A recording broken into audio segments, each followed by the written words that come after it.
You going for a job interview, John? Hey, good luck, man. Don't do anything I wouldn't do. Like, play Brian. I think I might start with Jack, because he's a meme. You know what I mean? You got fired after 2 days at your last job? What did you do? Get ready for the next battle. Or what did they do? Probably wasn't your fault, right?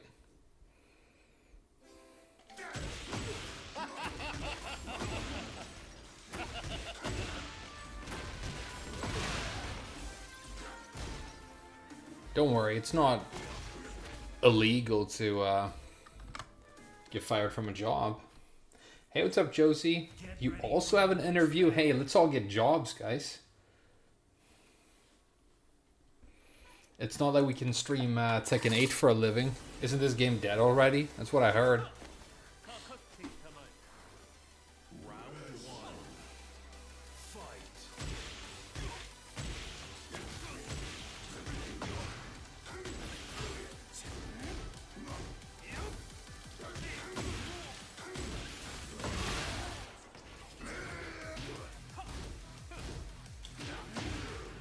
The one time I was actually gonna duck that string, he doesn't finish it. That's crazy.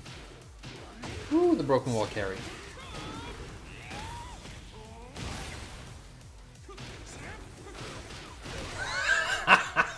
It's already great.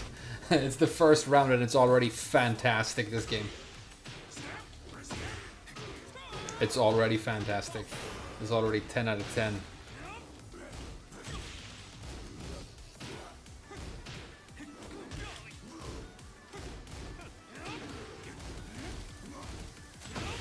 Wow, okay.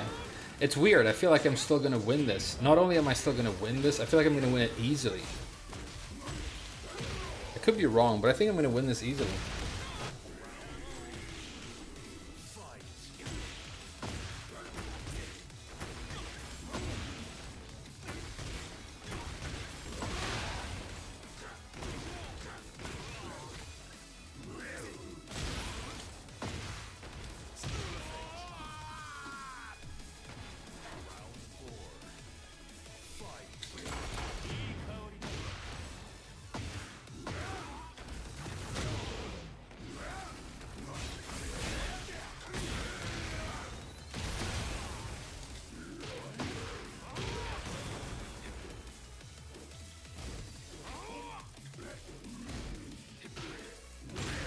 Oh wow, armor move.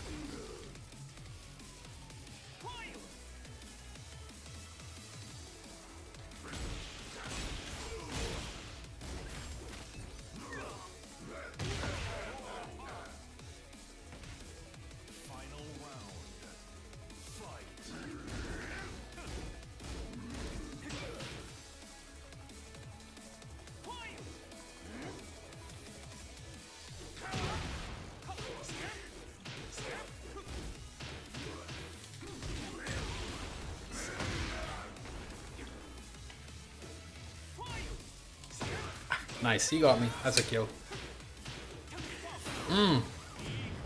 That's a kill. Unless... Okay. It feels worse to lose in Tekken 8 than in Tekken 7. Yeah, it definitely is true. It's got nothing to do with the first to three, though. It's got nothing to do with the first to three. The first to three is completely unrelated to any frustration anybody has with this game. I'm completely convinced. The reason it feels worse to lose in this game is most rounds that you lose, you didn't do anything. You saw the round that I won. I locked my opponent out. He didn't do a single thing. He didn't play Tekken at all. He lost the round without playing the round. That's why it feels like trash. That's why it feels like trash. Also, it feels like trash because of universal heat engage and heat dash. That makes the game feel like trash. Yeah, blazing kick. I should have launched it. I know. I mean, that guy was fucking free. I just fucked up. It's, you know, it happens. How do you fuck while running 2 off as a Dragonov, dude? How do you fuck that up?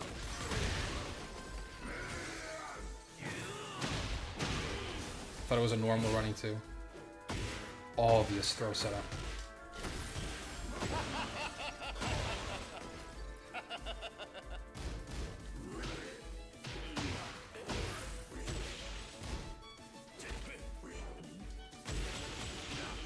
Can't believe I lost that round. I'm pissing in this guy's mouth and he still took it. Okay, well done. Well played.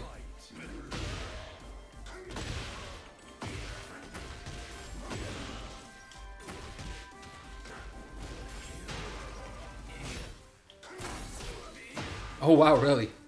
So the new jack mechanic they were supposed to use, you use it once and you just get insta-launched by a Dragonov. Okay, gotcha.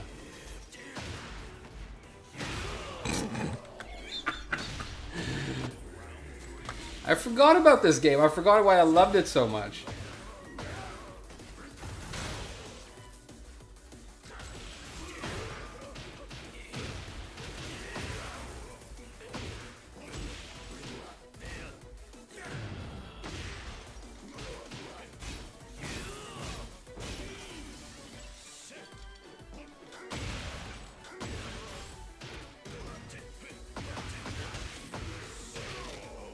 Ghost of Tsushima?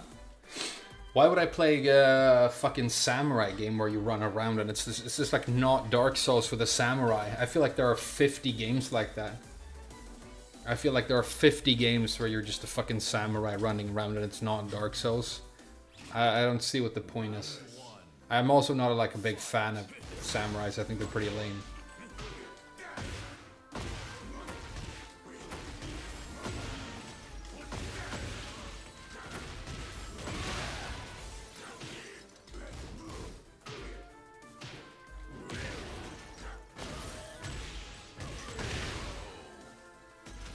Let's demote this guy. It's easy.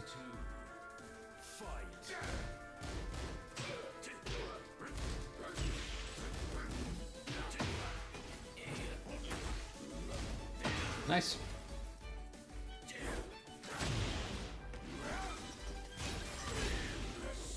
Ooh, okay.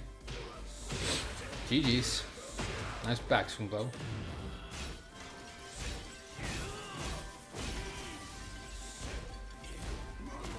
Could have launched it. Oh, nice duck.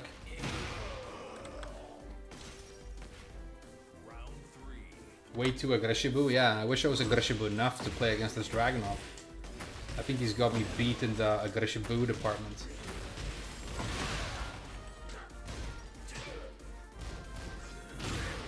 Alright, that doesn't work.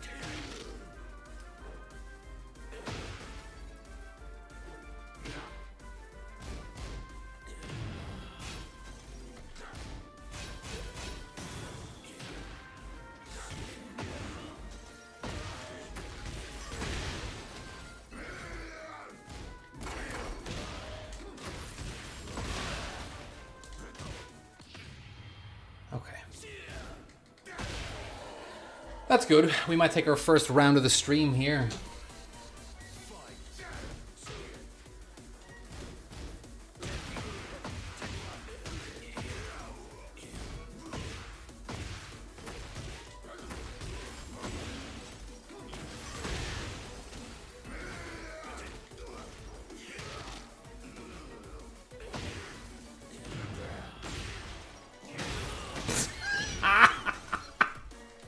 I remember why I like this game so much.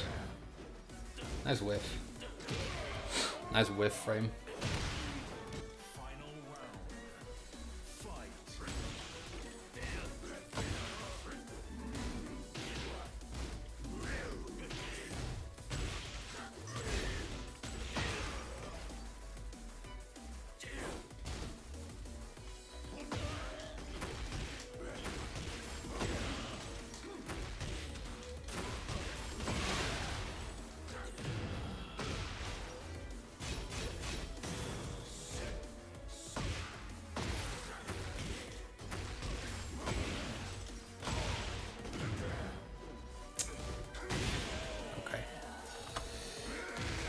Got a match, so that's something.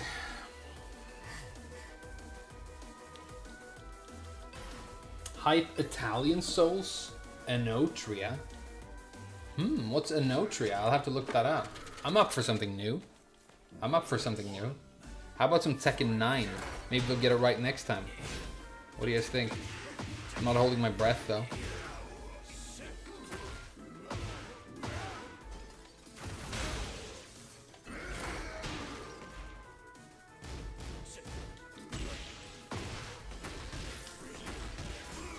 Oh, that's bad.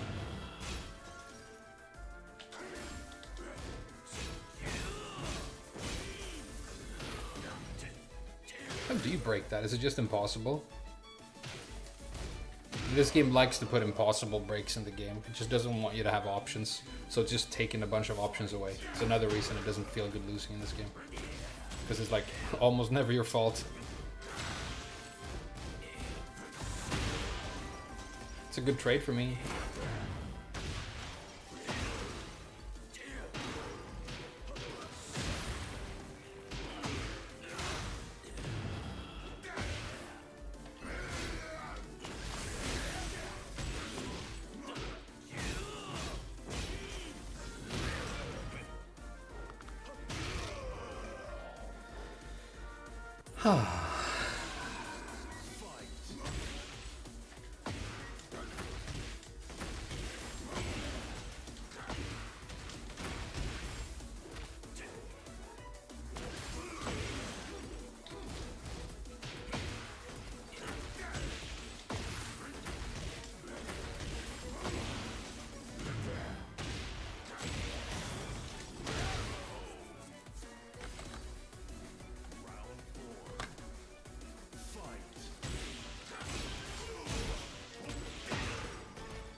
Okay.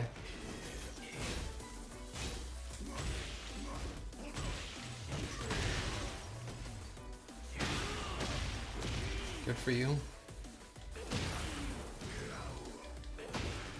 I think I'm dead. Oh, I made it. Okay. Alright.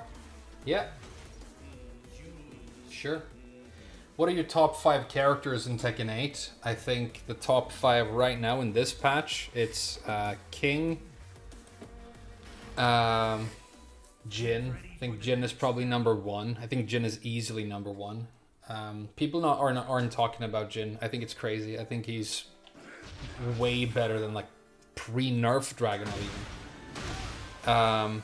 It's definitely Feng. So it's like Feng, Jin, King, Lily. Feng, Jin, King, Lily. Is Dragunov still on there? It's hard to say.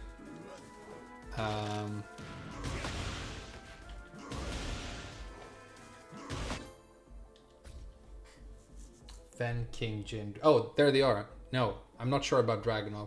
I'm gonna put Dragunov on there. I think I have to. So it's Feng, Dragunov, King, Jin, and Lily. That's the top 5. Devil Jin might be up there. Leroy might be up there. For the next battle.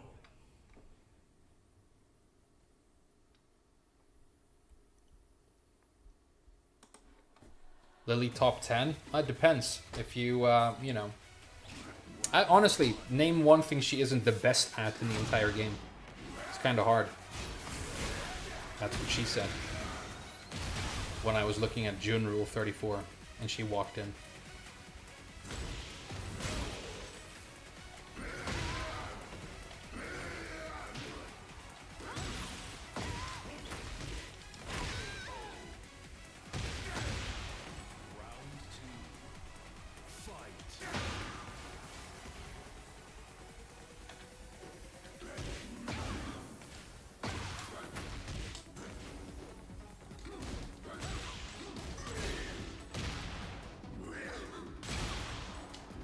Oh no. Messed up. Still got it though.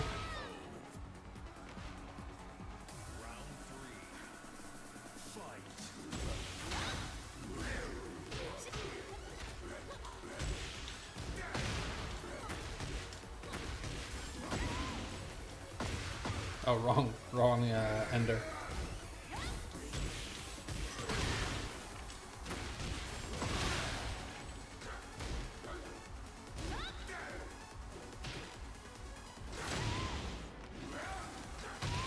definitely gonna duck, expecting the down back one.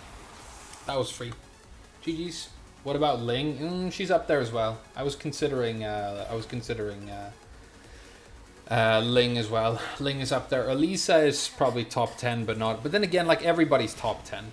I mean, we have 32 characters and everybody's top 10 except for like Zafina, who's bottom 1.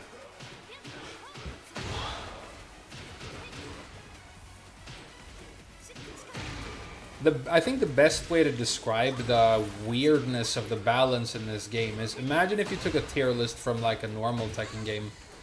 I mean, Tekken 7 had its problems, but take Tekken 7 and say that you had a B, an A, an S, and an S plus tier. And imagine if every character in the game was at least S plus, but then some characters were still the best, you know, the top 5. So you had to come up with S plus plus plus tier and S plus plus plus plus plus tier, because even some of the weaker characters are so overpowered that to balance the game out, you need to fundamentally change the mechanics of everything.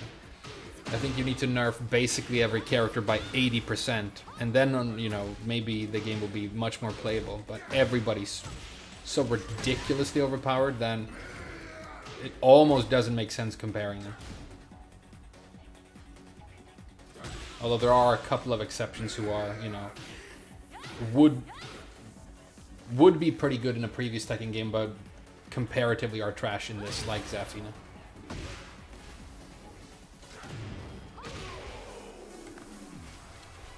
It's a power creep issue? Yeah, but it hasn't really crept throughout the game, it's crept between versions.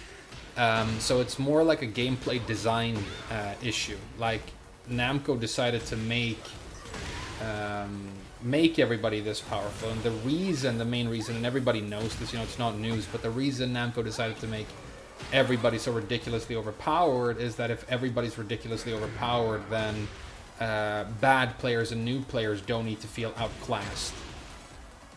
But if, you know, there's no point, if you don't get to be better when you're better, what's the point of skill and what's the point of trying? That's sort of where you end up. Do you know what I mean? That's where you end up. And that's why Legacy players seem especially frustrated with this, because Legacy skill has diminishing returns between versions. I think for me, I mean, there are still aspects of it I enjoy, of course. It is still Tekken, kind of. But the patch in June, where they apparently are going to change the Aggreshiboo design of the game, and this is a video I'm working on right now. I'm writing the script. If they really are going to attack the whole Aggreshiboo thing from a design standpoint, I think the game still has a chance. But I think if they don't get it right, a lot of people will quit in June. A lot of people will quit in June. Did you see FDX's tweet about Zafina? No, what did he write? Removing heat is the first step. Okay, so here's the reason it doesn't really work like that. I agree that heat is basically the issue, but for me, the main issue is universal heat activation, because it pauses the action and steals a turn back. So what happens is, I mean, you can use it on defense, but usually somebody spams really hard, and when they lose their turn for the first time, they activate universal heat, steal a turn back, and then they spam again. So they get 2 like spams, and usually they can end the round that way. So the obvious change would be to kind of remove this thing, the universal heat activator, and not let everybody pause the action at will. Problem with that is being in heat is overpowered. And if you don't have a universal activator, then the best character in the game by far will be the one with the best heat engager. Some characters in this game don't have great heat engagers. Zafina has terrible heat engagers. She has one from Scarecrow that's like okay. Well, they kind of improved the forward 1+2 now as well, but it's not comparable to Demon Paw. And so you're attempting to solve the Mega Aggreshiboo heat issue, but if you attack universal activation, now you just give even more relative power to Jin, Deviljin, Kazuya, who have Demon Paw, Lee, who has 444, and these characters who are doing, safe homing, mids from full screen until they get the heat activate. So you would have to rebalance like all the heat engagers in the game to try and have them be more like democratic, right? Which is really hard. So I don't really know what they could do. I mean, make the universal heat engager ±0. I have the one idea, because I've been thinking about this because I'm making that video and I want to talk about it, right? Is one suggestion I have is, and it's something that you should just implement right away, is you should remove the ability for heat crashes or whatever they're called. You know, your heat climate, your heat rage art, basically, your rage drive. Because right now they penetrate armor. I don't know if you know about this. I mean, you probably do because you've been playing the game. But if I activate universal heat, so I do this, and then I spam out this thing, my heat ender. If my opponent tries to do an armor move in between there, they my heat thing penetrates their armor and kills them.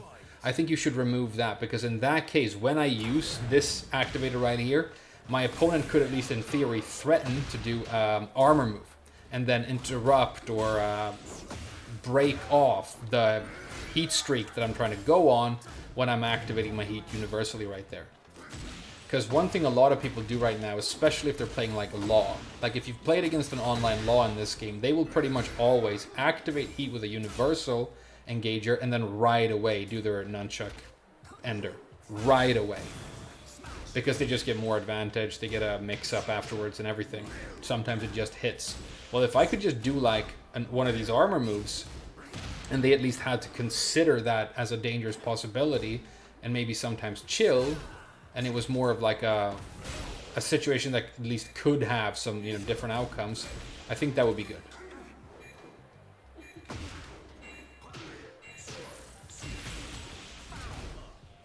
Hey, get cooked, Steve. Hey, what's up, Banter Hyena?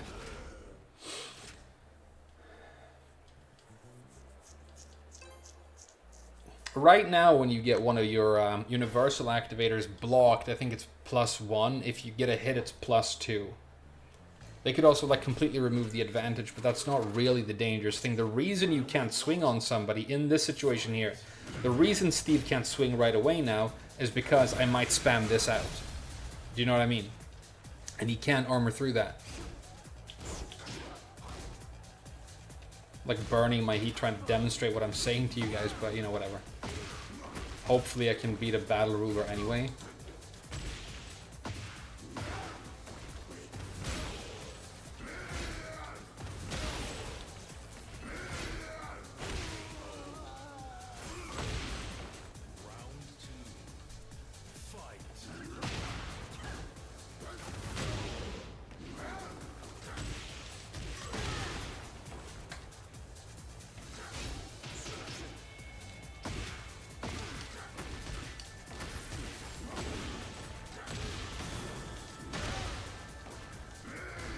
Death Fist.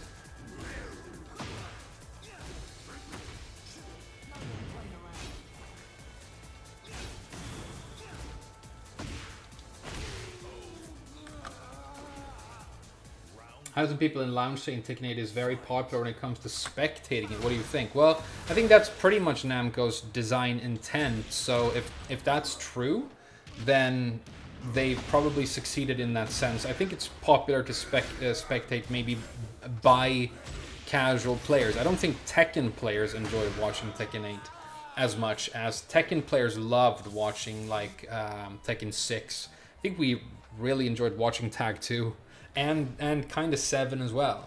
But Tag 2 was crazy. Go back and watch like a JDCR match in Tag 2 and just marvel at his movement with the Armor King Heihachi team. The way he's moving.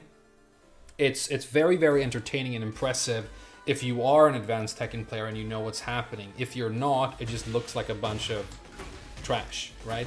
This game, if you're like new or bad at the game, you probably think that cinematics look cool, and you probably think that, you know, rage arts are awesome, and you think, you know, it's clutch when somebody like, you know, perfects somebody and whatever. with a bunch of heat stuff. Whereas, you know what I think the universal issue is that it all comes down to is the fact that there will always be more casual players and more non-advanced players. I mean, by definition, than advanced or dedicated players. And so if Namco want to make money, they have to cater to the larger audience and pretend that they're trying to cater to everybody, which they aren't. My point would be that if you make a game that legacy players and skilled players enjoy, the game has more longevity, and they, from like the content create side of things, the offline side of things, keep propping up the culture and the community for a long time. And more new and casual players probably, in the long run, become interested in actually becoming better at the game and learning stuff. What they're doing right now is essentially what the entire games industry is trying to do right now, which is speed running cash in their wallet. They're trying to speed run money. And when you speed run money, you end up in the same situation as Blizzard or, any of these other companies. You can put like awesome store mounts in your cash shop, and you will make a bunch of money because a bunch of children and bad players will buy those mounts and not worry about what implications it has for the game world long term. But then after a while, as the years go on, the game suffers more and more and more, and you end up in a situation where people don't really care about World of Warcraft anymore. And I think that's kind of what most developers are trying to do with their games right now. They're so focused on trying to have X amount of money in their earnings report by the end of the next financial quarter, that if they can make money right now, but they sort of burn their game and the culture surrounding their game long term, they don't really have the time to talk about it or think about that. Mainly because most of the decision-making power is with people who don't really understand or play video games. They're just marketing and sales executives, right? Who have their jobs because they have probably done similar things at similar companies before. And when they needed to prop up their bottom line, they probably hoard the game out in a very, aggressive way. Probably laid off a bunch of people, ruined a bunch of lives, and made the company a bunch of, at least, superficially short-term, a bunch of money, because it's all about that bottom line, right? Well, you can't do that, and then, if you're Harada or Murray, say, well, games are so expensive to make now, and it's so hard, and we need to make this game so we can sustain it for like 10 years or whatever, and then lay that responsibility at our feet. Because the problem is your game design and your greed is what is forcing you to design that way, okay? You, in a sense, shape the consumer market from the development side way more than you think. And so I don't buy that argument. None of this is the consumer's fault, really. But I do get the argument that you have many more bad players and casual players and new players than you have advanced ones. That has to be true. That's true by definition, right?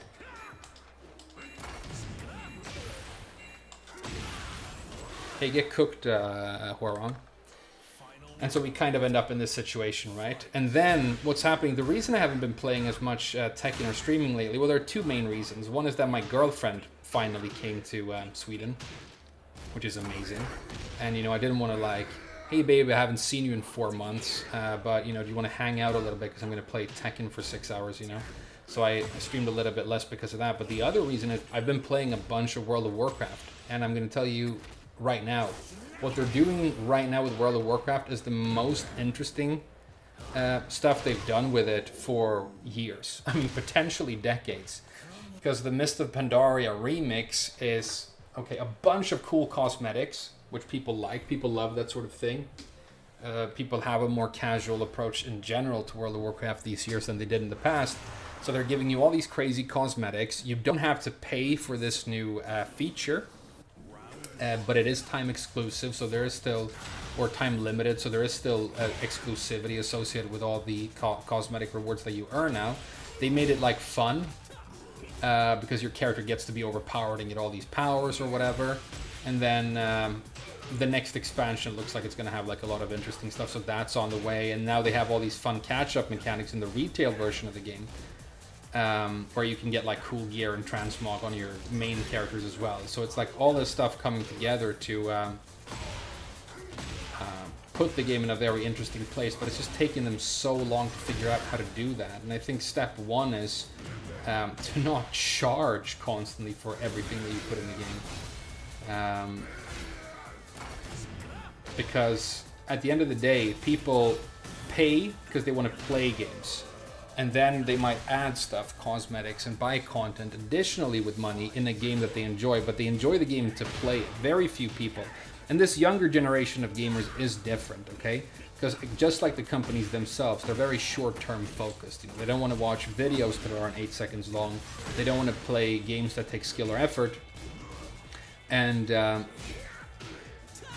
mean, they might be different. Many of those kids probably would play a video game that was all about spending your own real money, or you know, your parents' money. They might. But they've been psychologically manipulated from a very young age to think that that is gaming. Whereas if you look at the opposite end of the spectrum, so you look at video gamers who are, you know, in their 40s now, for example, many of them still approach the idea of playing an RPG with the same mentality that they had playing Dungeons and Dragons on the tabletop when they were kids, you know? They want to have a fun adventure. They might even want to, you know, socialize within the game. Or, you know, have some fantasy, get interested in the lore, create a cool character, you know. And get all immersed and stuff. So you have these very, very different perspective, different generations of gamers. Obviously Namco are trying to make as much money as possible, but the casual audience is large enough that you have to cater to them.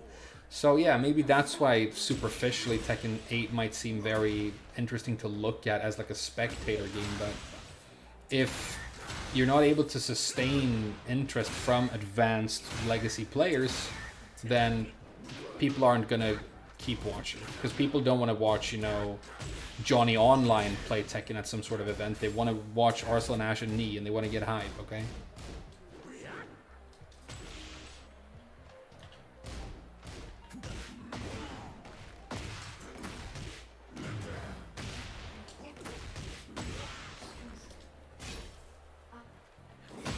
Oh, almost got him.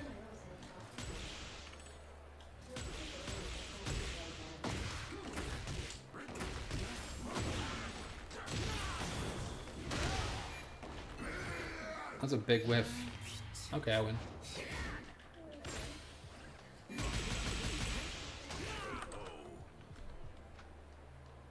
Final round. Fight.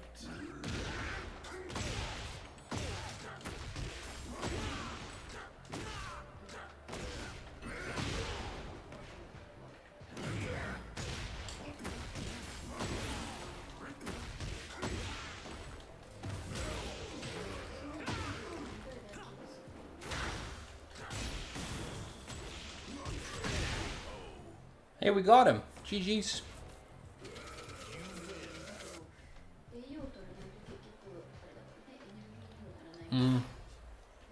It's my day off today. I had to go into work briefly this morning.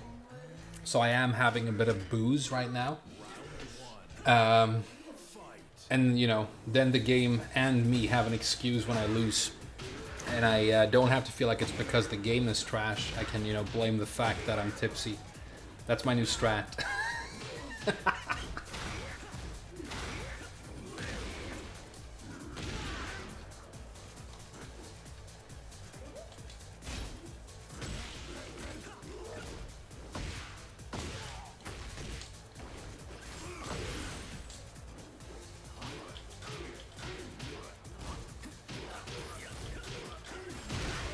Trying to use this new gamma howl thing. I don't think it works. Stealing the boost tech. Hey, shoutouts, dude. I don't even, you know, drink alcohol that often anymore. But sometimes on a day off, you know, it's a nice hot evening, you know, in Sweden. Summer is here. And I'll tell you what, I had a hell of an afternoon. Because today was my day off, my first day off in 6 days. And, you know, it's been very intense. Gothenburg Marathon was on this weekend. City's been full of people. It's been crazy. So I've been working hard, you know. And then I realized that we're going to have a fire drill today, which, you know, if you're in the hotel world, any company, obviously, it's very important. But we have all this new staff on that I've been training up, and I obviously want to be there for it, right?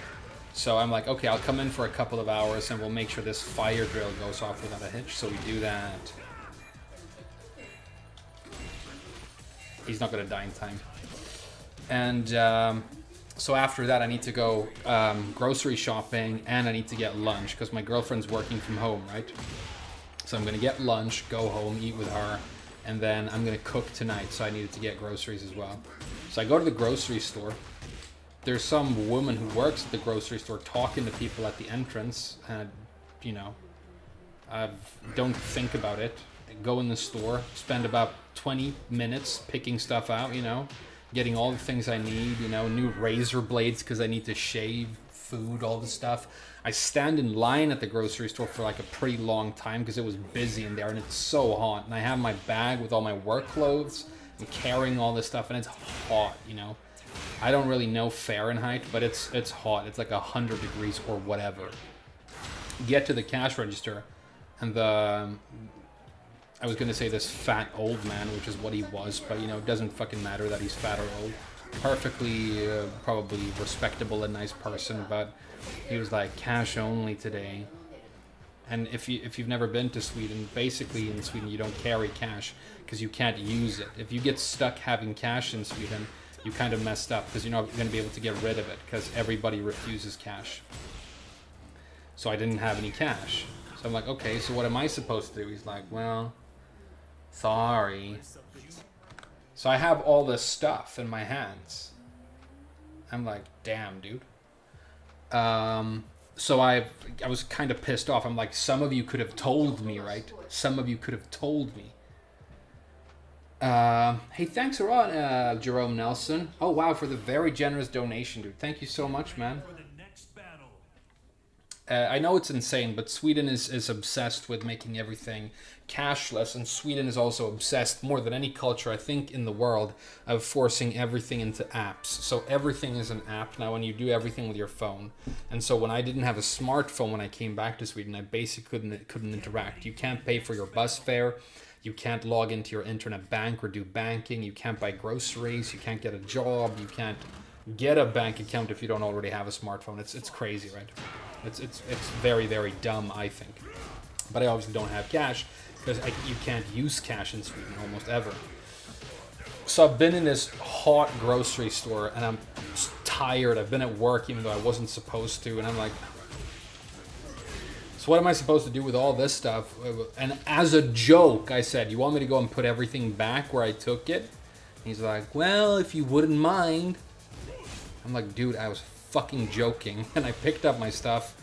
I went to like a shelf in the grocery store that was empty and I just put it there and I walked out very, very irritated. Because I realized that the woman who was talking to customers at the entrance was a woman who was standing there and she was supposed to tell everybody who came in, cash only today because we're having a technical issue that their internet was down, so they couldn't take card payments because they had no internet. That was why. But she just got talking to this customer and was talking about, I don't know, fucking flowers or whatever, right? So she didn't tell me.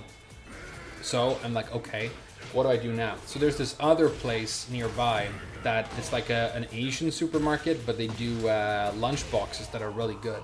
So I'm like, okay, I'll go there and I'll get lunch for me and my girlfriend first, and then I'll worry about groceries later. So I go there, I order food, and then when I'm about to pay for the food, she puts the card reader out, I get my card, I try and pay for the food, payment doesn't go through. Payment doesn't go through. And I'm like, what's happening? Like, it's not like I don't have, money on my card, like, obviously. So I'm like, what is happening? Turns out that, oh, there we go. Love this game, dude.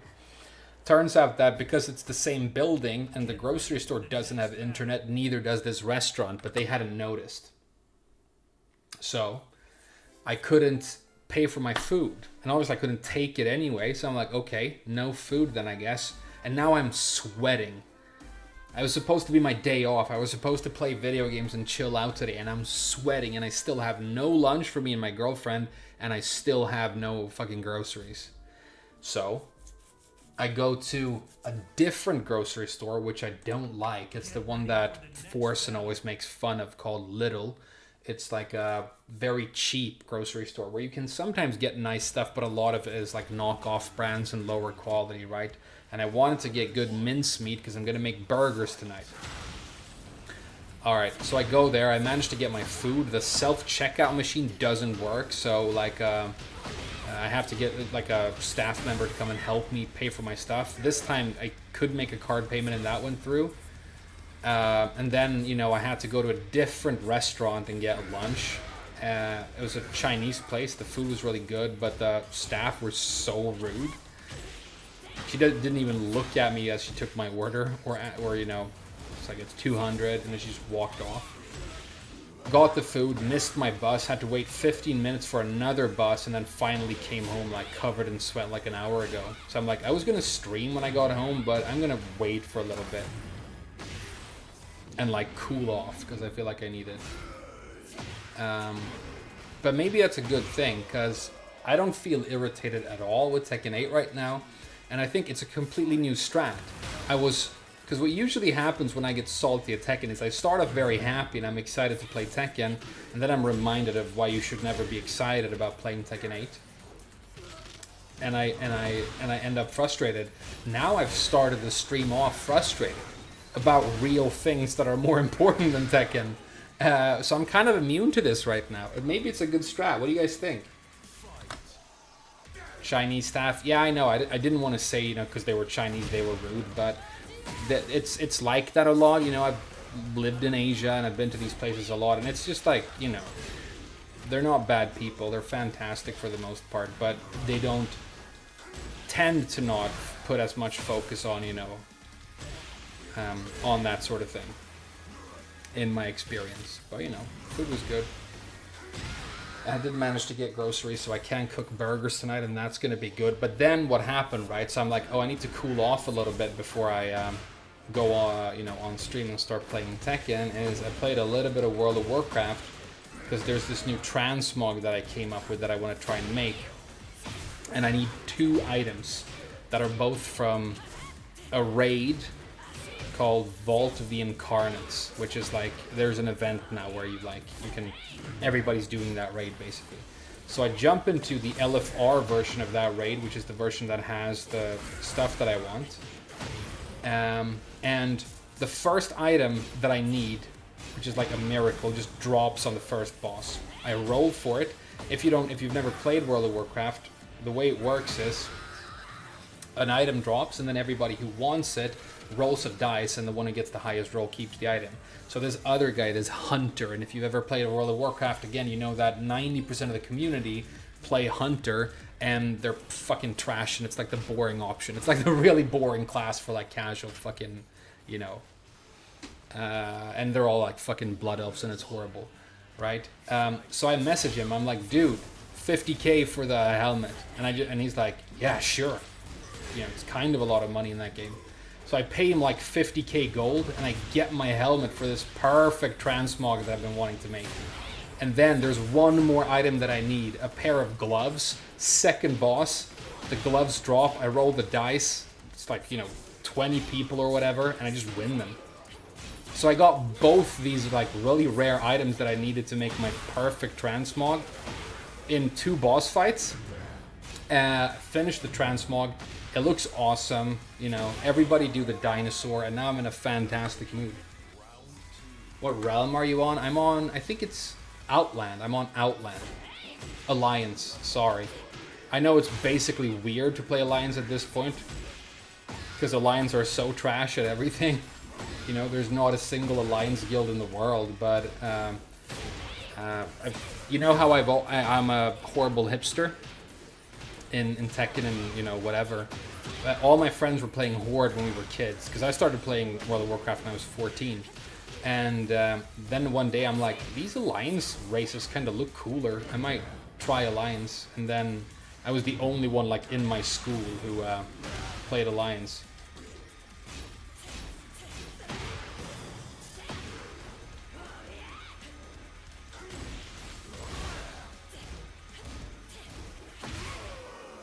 And I've been Alliance since.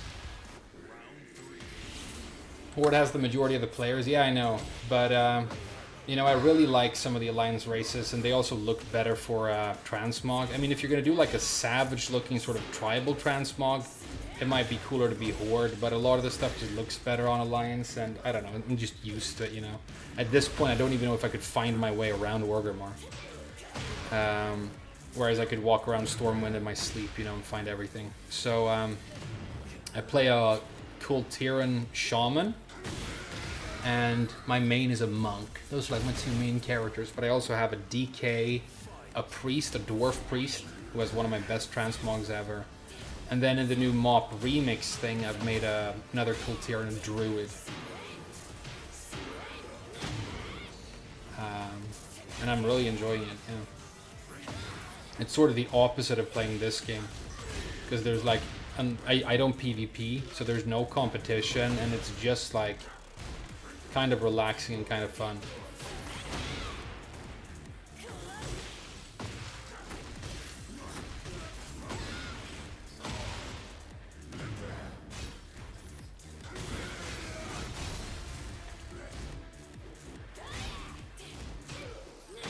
Nice. Shaman is peak. Yeah, I mean,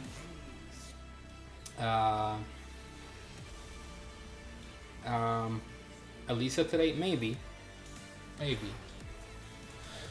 but I've made a monk for so long, but now I've really been getting into playing because I like healing. When I do group content in World of Warcraft, I'm a healer guy, which is, I mean, it's just the way I prefer to play group content, and then I like, you know, switch to DPS spec for single player content, basically.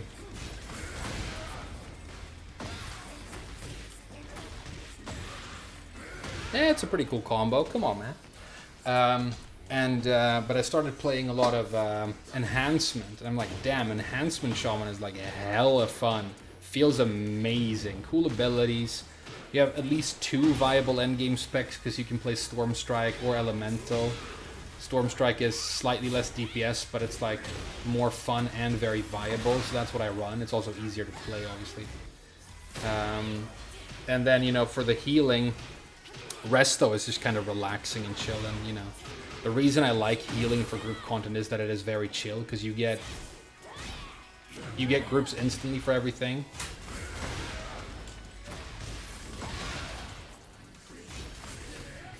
And you can just kind of hang back and play very reactively, you know.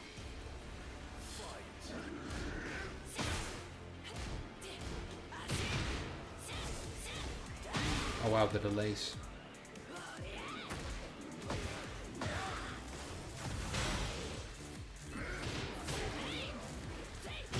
Wow, okay. GG's. Healing is peak. Yeah, everybody wants you, but it's also like, I honestly enjoy it. Like when I have a bunch of health bars and they're all dropping, and then I like pop a bunch of cooldowns and I'm popping off, and then I need to like top everybody up and I do it. It feels at least as good to me or better than actually DPSing, because if you're DPSing, yeah, the numbers go up, but because bosses have so much health in like high level content, the bar doesn't really move. So if you want to see like how good you're actually doing, you have to look at recount, right? Whereas the health, you're kind of like just pumping this this HPS, and then you only need to switch out your trinkets and your weapon, and you switch to your favorite DPS spec. So if you're a monk and I'm mistweaving, you know, switch to Windwalker, and now I'm popping off and doing single player stuff. It's kind of great. So the only classes that I will not play in World of Warcraft anymore are the classes where like you don't have the option to heal or tank, like the pure DPS ones. No Warlock, no Mage, no Rogue, because it's like, why would I limit myself to like only being able to DPS and then never being able to like queue for groups and stuff.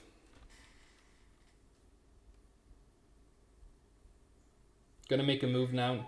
All right, John. Hey, John, good luck. And I want you to remember something. Like the most important thing for you tomorrow, if you want to pass this interview, and I do a lot of like hiring now and stuff, and I interview people. If you come across as like reasonably calm and just charismatic, that's really it. If they like you, they'll find a reason to hire you, even if you don't like have all the qualifications or whatever. So I think the best way for you to like not be nervous is just realize that it's fine even if you don't get it. Go in there, do your best. If it's a good fit and they like you, you'll get it. If not, you know, you'll get the next one. Don't put too much pressure on yourself. Okay? Get some good sleep. Have a great night.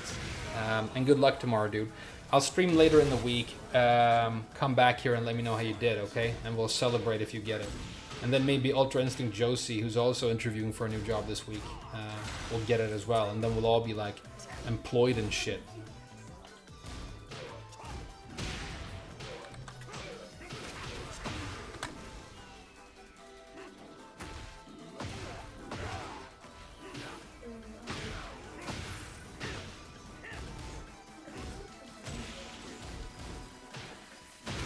Wow, he got me.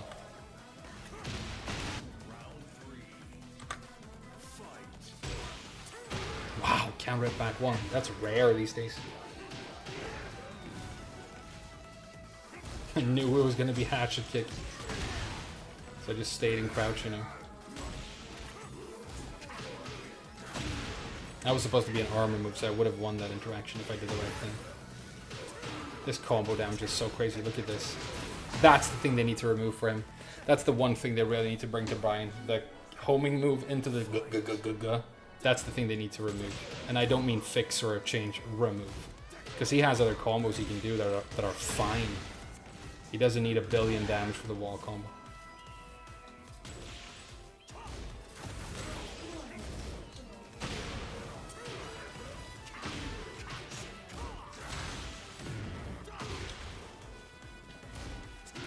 Wow, okay. Hey, GG's, dude.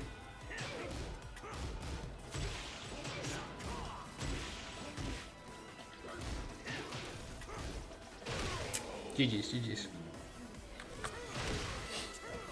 I've been playing Nina for 2 months and it's fun. Been wanting to get into Claudio, but he seems so weak. I think Claudio is weak, yeah. I mean, the thing about Claudio, okay, and this is the same thing with a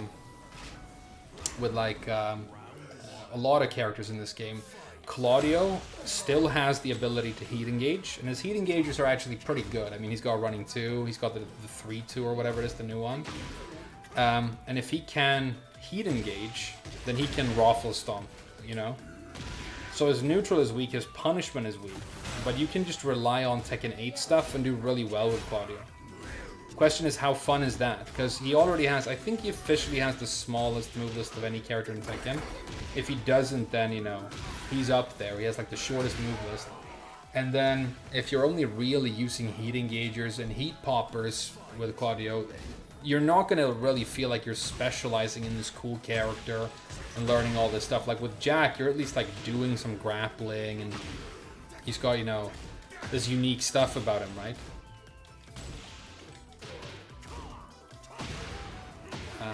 So I think more than anything, you might be bored playing Claudio. His combos are also unfun, which is a big problem with him. It's basically the reason I don't like him. I would play him in this game because there are things I really like about Claudio. I mean, one thing is that I think he is reasonably balanced. Get some white health back here. But his combos in this game are, and in the last game as well, are just not very fun and not very powerful and not very cool to do. Which is a problem, because, you know, obviously you want to pop off and do cool combos if you're going to play the Aggreshiboo game with heat and everything, you know.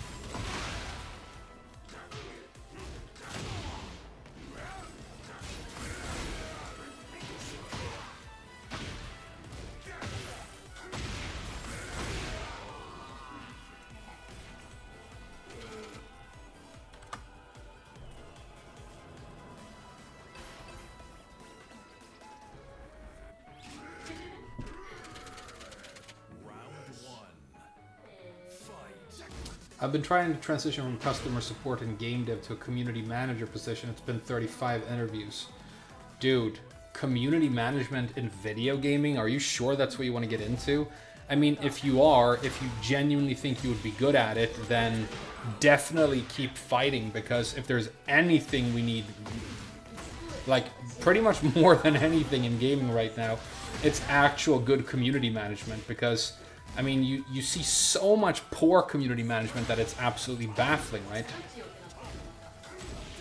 I mean, what you tend to see a lot is people are, you know, they seem to be actively like contemptful about gamers and the communities that play their games, right? It's very, very strange. It's like, I'm the community manager for this global community that includes like millions of people, and you know, I'm so excited. Oh, by the way, I hate white guys.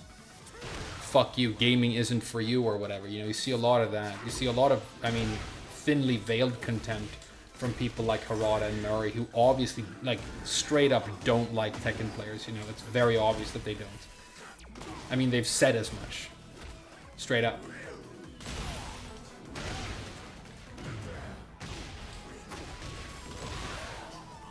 Hey, check out the combo. Get cooked. Jack is fun.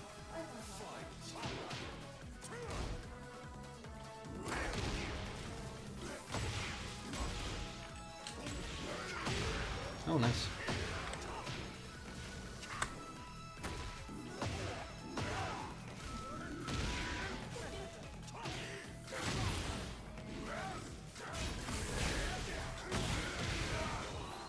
Jack is fun.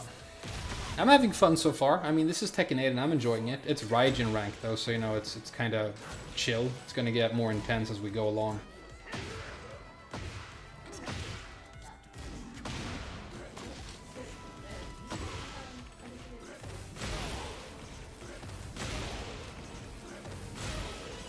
Finally got me, dude. Well done.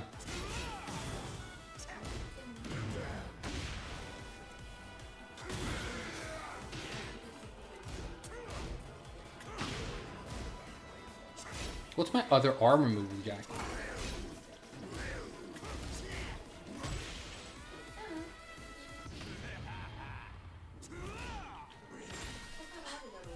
He has another armor move that isn't the that one.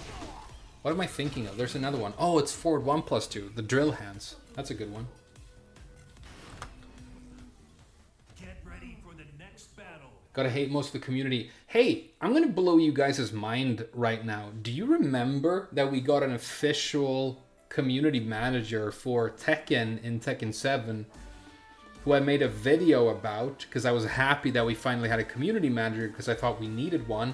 And she, the new community manager for Namco, for Tekken, responded to my video and tweeted about me and thanked me for talking about it. And we never heard from her again. Get ready for the next battle. Do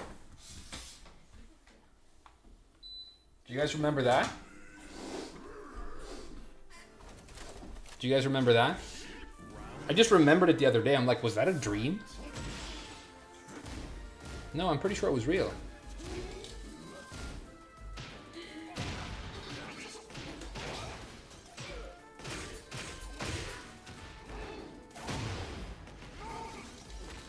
Wow, okay. Yoshi's broken.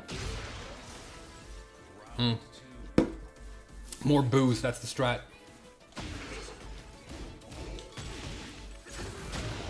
That's a big damage engager, dude. Big damage all day.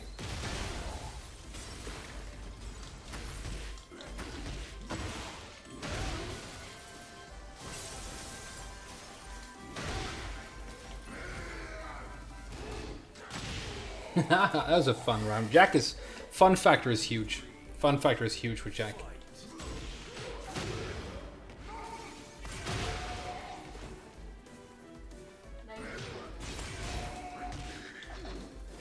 Wow, okay.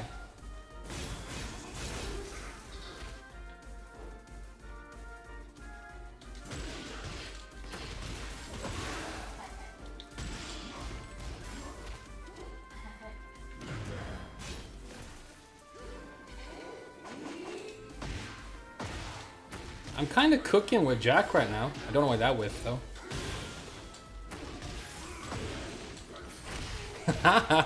Gotcha. Back 3 hits grounded, and it picks up if they get up wrong.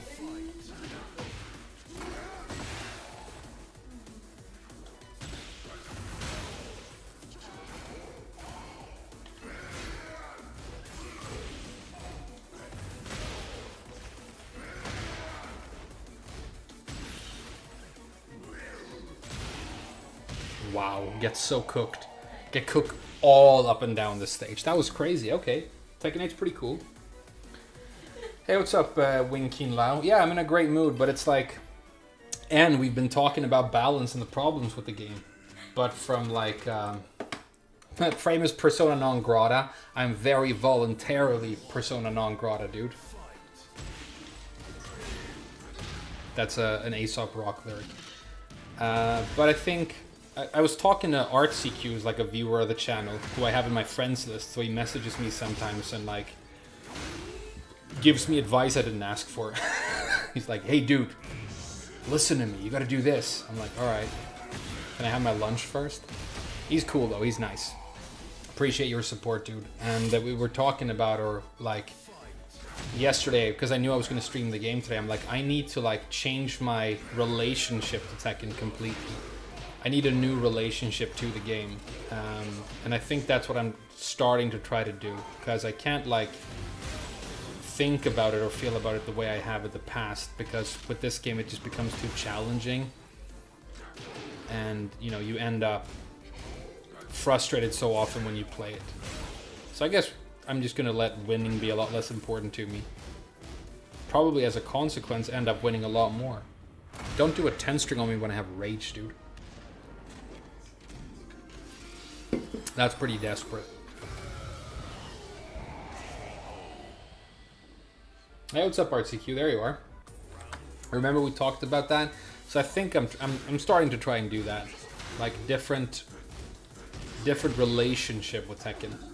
And if I'm honest, like in the beginning, Tekken was the main thing I enjoyed about Tekken.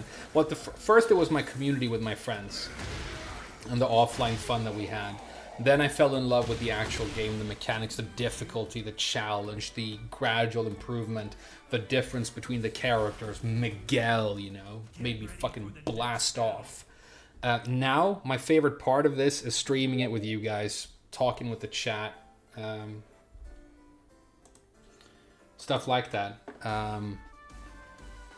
So now I think what I'm doing is I'm trying to enjoy streaming, and I'm streaming Tekken, but it's not like enjoying the streaming part is number one, and then the Tekken is secondary to that now. I think that might be the perspective I need to have. Get ready for the next battle. Jack is the cheapest character in the game. I will die on that hill. Yeah, and you'll die alone on that hill, and then nobody will visit it, dude. It won't have a cool little grave thing like a Whitebeard in One Piece, and people will be like, damn, that guy was cool. It'll just be known as the hill where that fucking idiot was wrong that one time.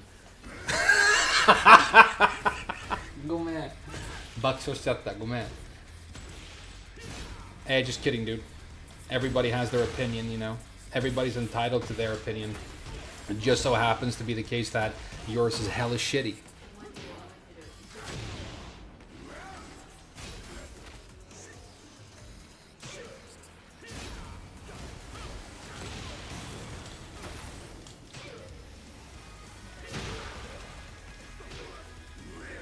Good job.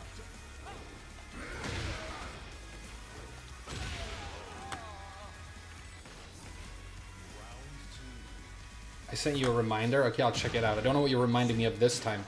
That I fucking forget to drink my milk or something, RCQ. To be fair, I just spoke to my mother on the phone before I started the stream, and you frustrate me less than her, I'll say that. Oh my god. Me and my mom have been getting along great recently. I'm like, wow, she's so much nicer. Maybe she's getting old.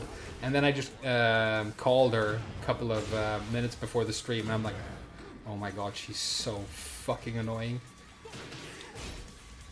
I mean, she's so annoying, she might as well be a fucking Deviljin player downplaying Mishimas in my ear. And she just happened to give birth to me, so like she can bring up embarrassing things I did as a kid. Remember that time when you fucked up and it was embarrassing? Don't do that. I'm like, Mom, I was 7, okay?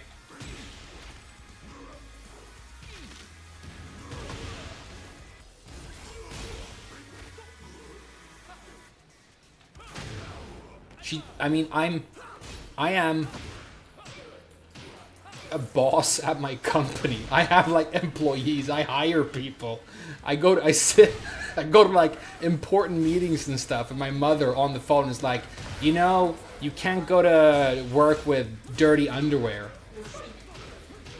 because it's disgusting. I'm like, oh my god, it's not that I really enjoy going with dirty underwear to work, and it's that it's so fucking condescending that she's gonna say that to me. I'm like, I fucking know. And I told her, just because you said that to me, tomorrow I'm gonna shit my pants a little bit and I'm gonna go to work without changing my underwear. And if it smells, it's your fault. And you're gonna be embarrassed. And it's gonna be my vengeance, you know? There you go. Check this shit, bitch. Don't give me advice I didn't ask for. Like fucking artsy Q in the chat.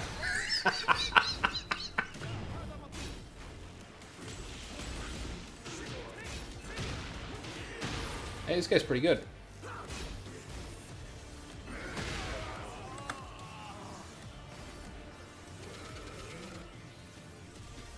Wipe your ass frame. Fuck, I forgot to wipe. But just because I always do, but because you told me, I'm not going to. I'm gonna have a dirty fucking ass all day. Because I'm such a hipster and I don't want unsolicited advice, dude. Born to shit, forced to wipe. Exactly, dude.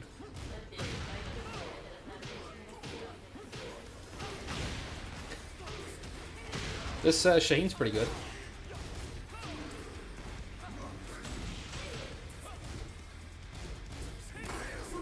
Good talk.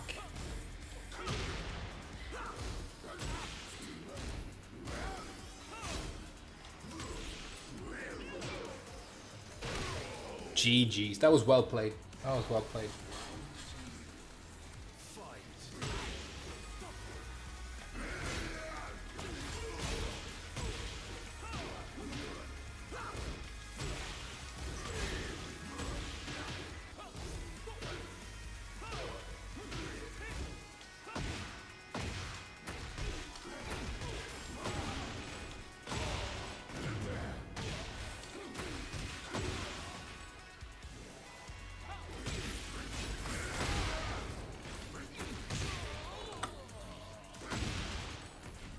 My girlfriend's voice is deep. You know, that's true. She does have a deep voice. Can you hear her? That's very true, actually. It's a pretty unique voice.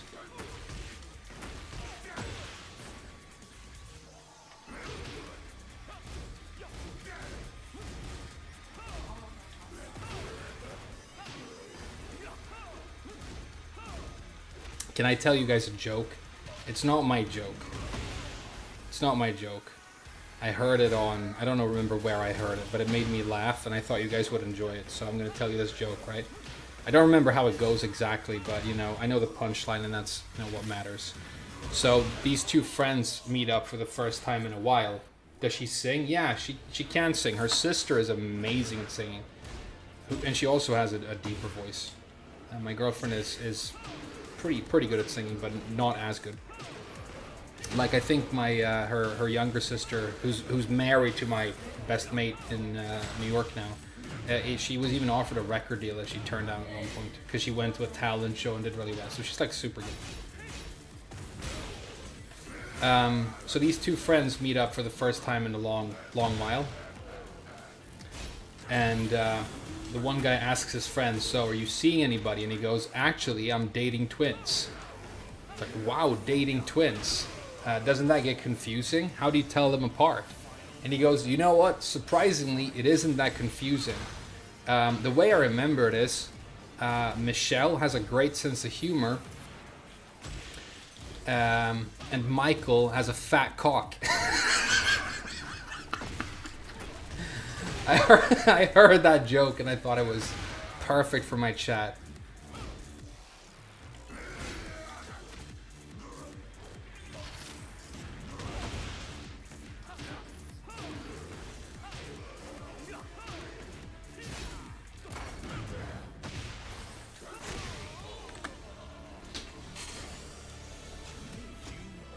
It's a classic. Yeah, you've probably heard it before. Frame the wingman. It was actually the other way around. My friend, who didn't have a girlfriend for all the years we lived together in Japan, because, I mean, we moved there basically on the same day, and we met at school, and we became very, very close. He was always single, and so, I mean, some people thought he was gay, because he just never had a girlfriend, and it's not like people weren't interested, because he's good looking, he's tall, he's well educated, he's fucking American, which is awesome, you know, to non-Americans. And then all of a sudden he stopped calling me. We used to meet up like at night and drink whiskey and watch The Wire and talk about David Lynch movies. Look, it's Bomberman. That's pretty cool. And he didn't call me as often. Like 2 days went by, and I mean, we were super like gay for each other. We were hanging out all the time, you know, very, very close. Not physically, but you know, emotionally. And I'm like, dude, what's up? You fucking giving me the cold shoulder? And he's like, well, I met someone. And I was so jealous. I was pissed off. I'm like, what? So you're going to hang out with her now and not with me? What am I supposed to do? He's like, well, I really want you to meet her, okay? So we went for yakitori, and he introduced his new girlfriend to me. And she could tell, and she's this like bubbly, bright, I mean, almost unreasonably bright and happy person, right? I remember she had a yellow sweater on, and we went for yakitori, and I'm like, damn, she's super nice. Fuck this. Because it would have been easier to hate her if I didn't like her, right? Because I'm like, he's my fucking best mate, and now he's gonna like fucking run into the sunset with you, watching, you know, wearing matching sarongs and fucking cooking lentil soup. And I'm gonna sit, you know, at home playing fucking Tekken 7, being salty like a dumb bitch. What the fuck? And obviously I was like part joking. I didn't really dislike her, but I was a little bit jealous, no joke. And then one night when we'd been out with some friends, we were walking back to, I think, her place. We're gonna like have drinks at her place after. And she came up to me, she's like, in English, which she didn't really speak that much, so brave of her, and she went, do you hate me? And like, in an instant, like my heart melted, and I'm like, honey, of course not. Of course I don't. I'm being ridiculous. I'm very happy for you. And we became very good friends as well. We're very, very close as well. Consider her a friend. And then, you know, I was basically like playing Tekken, working and not doing much. And I think the both of them worried a little bit about me because I fucking never went outside. And they said there's this like annual big Christmas party that we're gonna go to, and like lots of people show up. It's like a thing, you dress up, you know, everybody wears suits and has champagne, and it's all fancy and nice, and it'd be good for you to get out of the house. And I went to it, and that's when I was seated at a table next to her older sister, who is now my fiance. And she's actually talking to her younger sister on the phone right now in New York. I think she just woke up because of the time difference, you know. They play Stardew Valley together. Yeah, but the fucking broman's betrayal, right? I'm like, dude, bros before hoes, what the fuck?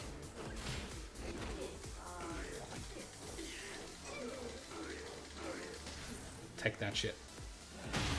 Wow, the range. My nose is hella itchy. I'm sorry I'm itching it so much or scratching it so much. I'm not doing coke. I just sometimes get an itchy nose when I play Tekken. It's one of the many things this franchise does to me, you know. I bet it's fucking Harada. He put it in the game alongside with Heat, you know. It's the new feature. テキとですね、ノースが1ですね、とっても1大きく Give me all your dollars. テッキンショップ結構1ノースAnd then Michael Murray with a microphone's like, so basically in the new game we're gonna make your nose super itchy when you play it.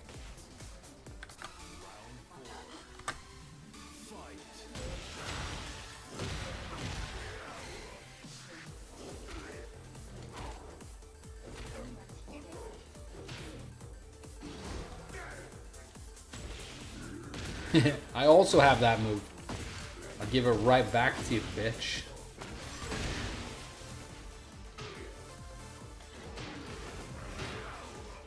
He should not get all this guaranteed. It's so crazy. Hey, GG's, dude.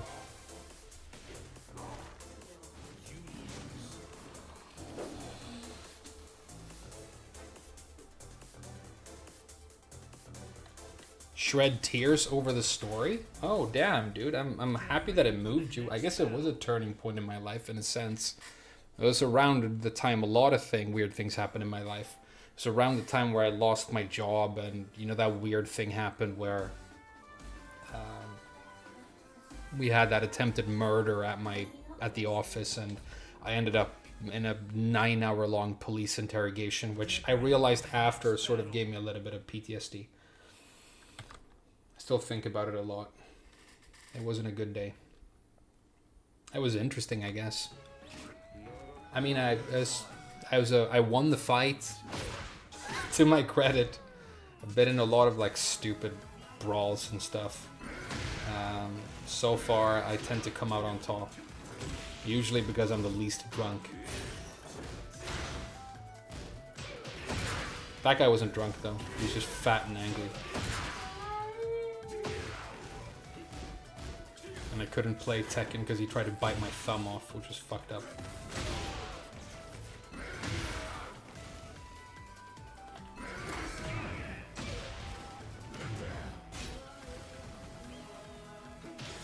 Oh, there you go.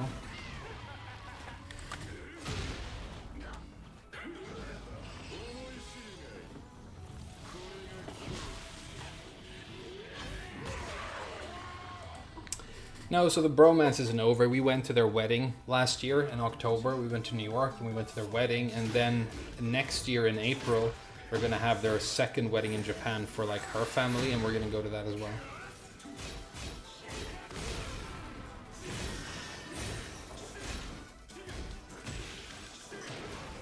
And he's playing World of Warcraft and Tekken 8 right now, so we'll probably end up, you know,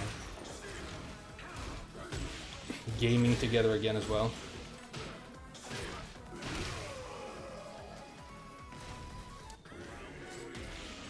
Houdini 98. Damn, this guy's like literally 12 years old. That's hilarious. 98, dude? He was born yesterday. Hey, good shit being born yesterday, dude. It's a pretty cool day. To be fair, I mean, 12-year-olds in Devil Jin, they have a lot of overlap in my experience. I mean, Devil Jin players tend to be 12 at the oldest. It's a good block. そうですね、鉄拳ですね。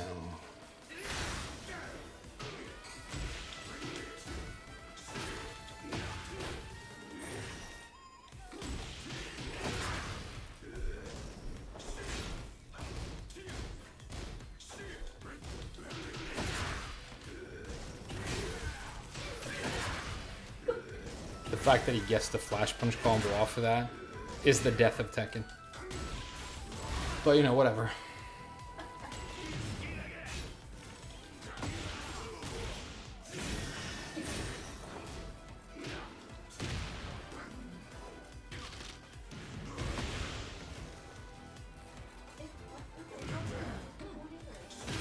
GG's.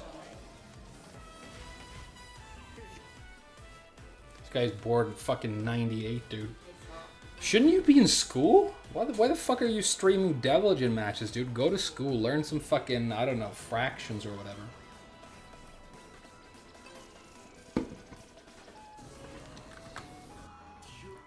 This guy's fucking 12 and he's playing Devil Jin, dude. Go follow his stream, though, if you like overpowered characters and downplaying. If you like crazy downplaying, check out this Devil Jin player. Look at all these low-tier moves he's doing. AGG's, dude. Nice failed electric at the end right there. That's how you flex at the end of the round. You do an easy move, but you fail to do it. And then everybody's like, damn, this guy's so cool.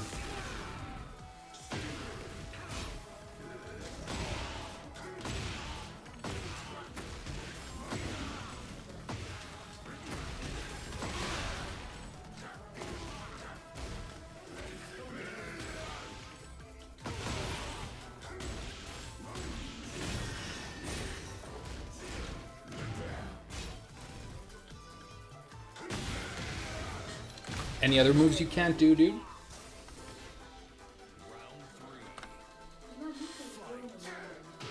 RCQ, stop telling everybody that I'm joking, okay?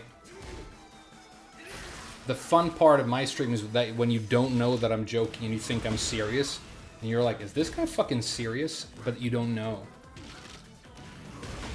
Yeah, I know that people who were born in 98 aren't 12 years old, okay?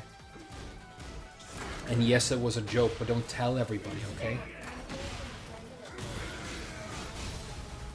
Do you go to magic shows and then you sit in the audience and go, the way he did this is he hid the egg in his sleeve, you know? Are you one of those? You would never be welcome in the magic circle, dude.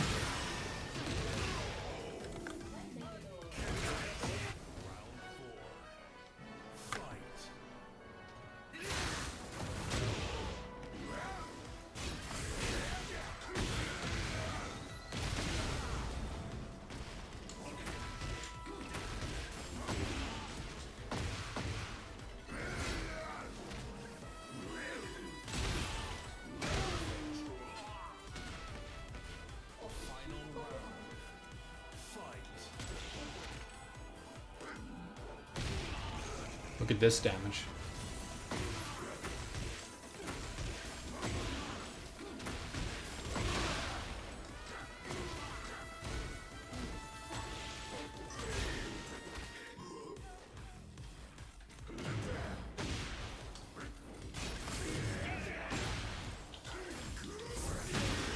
That's a big fuck up because he's gonna get the wall. It's gonna be huge. That's what she said as my dick gradually started engorging. That's gonna be huge. He gets it again.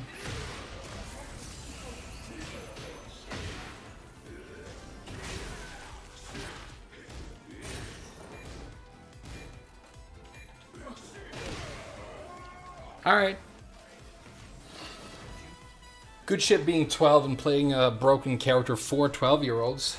Go check out his stream, give him a follow. Tell him I said good games and go fuck yourself.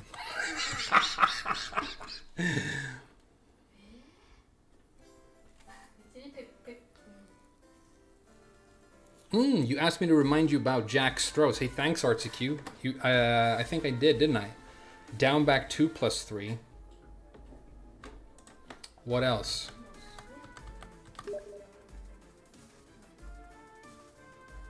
Into down 2+4, down 1+3? What the hell are you talking about?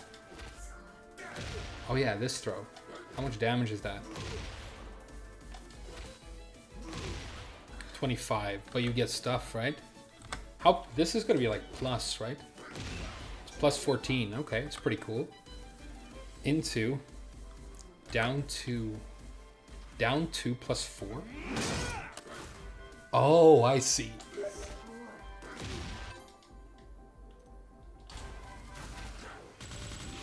And then you heat engage.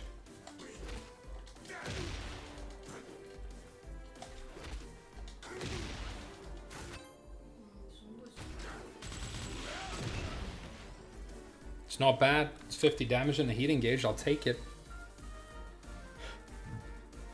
You have 3 frames to do the second one. Also same from forward 3+4. Oh, really?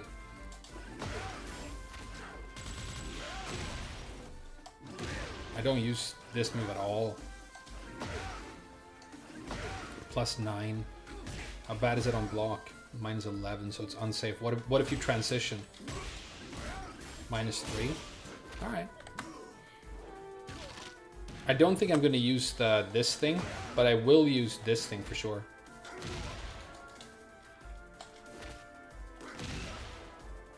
You gotta spam it out, right?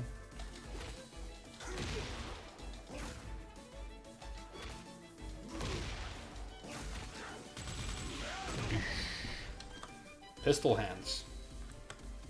That's pretty cool. I'll take it. I'll take it.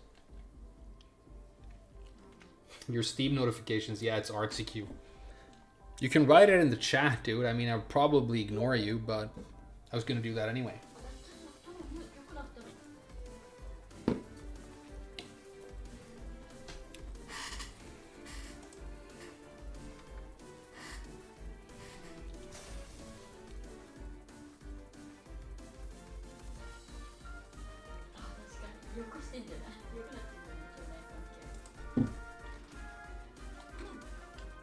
If you already are, and he'd use down 1 plus 3. Okay. What does that do?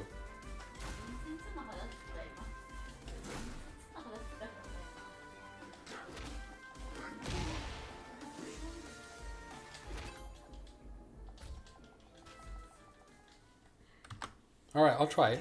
I'll try it. Seems hella annoying, not gonna lie. Hey, Zafina. He's playing a trash character, so I should be able to win this easy. Try to just frame? Okay. I'll try and just frame. He's copying my customization as well! Teal color, black ice. That's my thing, dude. Get your own thing.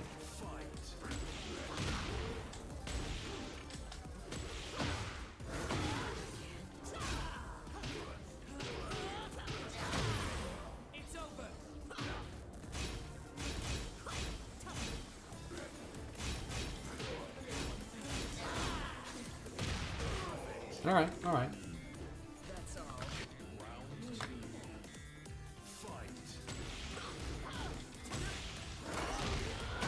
Hey, GG's.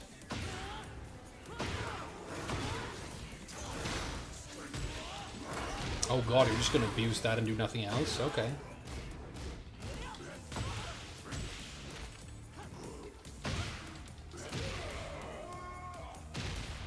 Okay, I'm getting my ass kicked so fucking fast as well.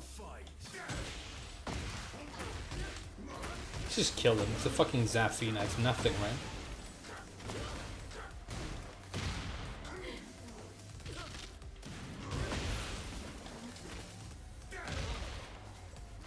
Gotcha! With the RCQ strats, okay? Now you can chill and you don't have to tell me what to do anymore. Because I already did it.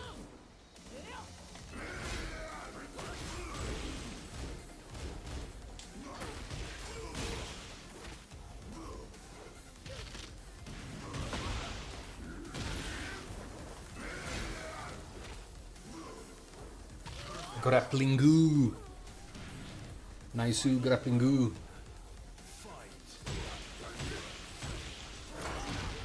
First, back 3. Hey, come on, dude. That doesn't work.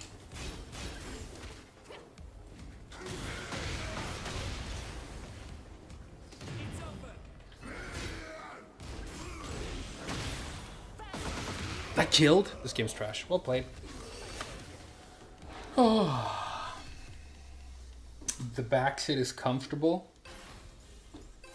If we were actually driving together, Artsiki, you'd be fucking tied up in the trunk, and I think you know it. With a fucking ball gag, and you'd love it. And starter cables on your fucking nipples, dude. And you'd be like, fucking daddy. Disrespect me more.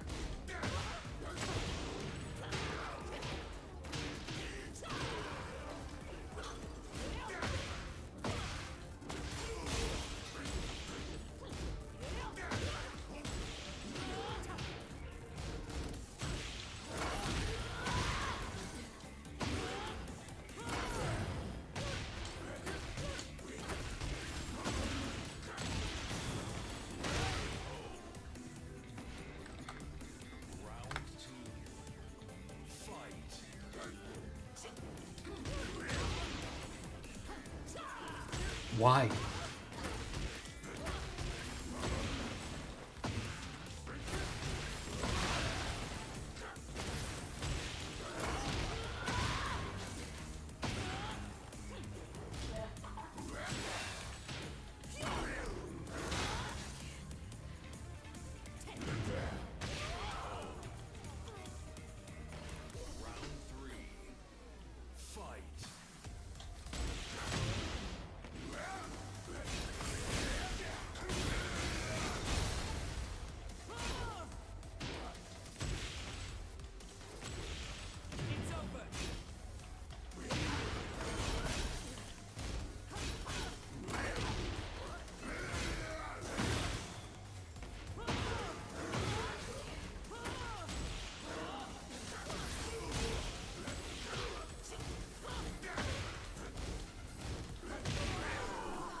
Pushback.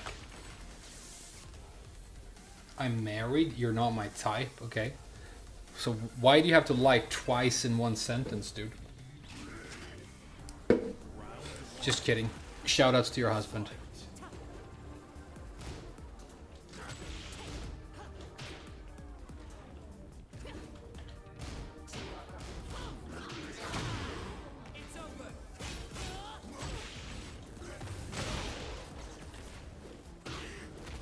Oh wow, okay.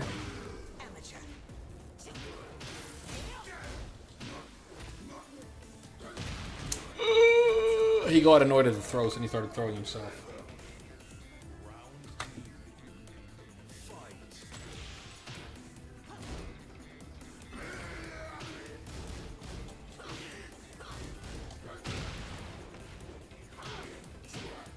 Nice mix.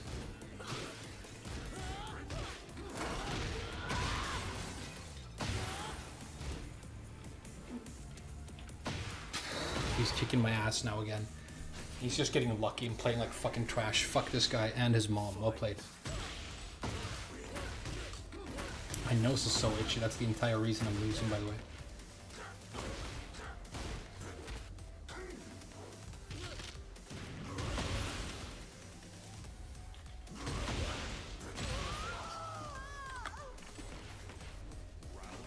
He's angry about Remnant too.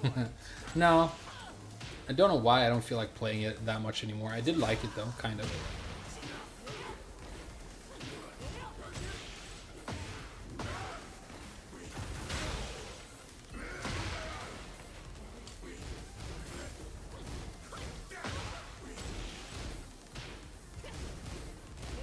Oh no, I could have launched that. You're throwing too much now.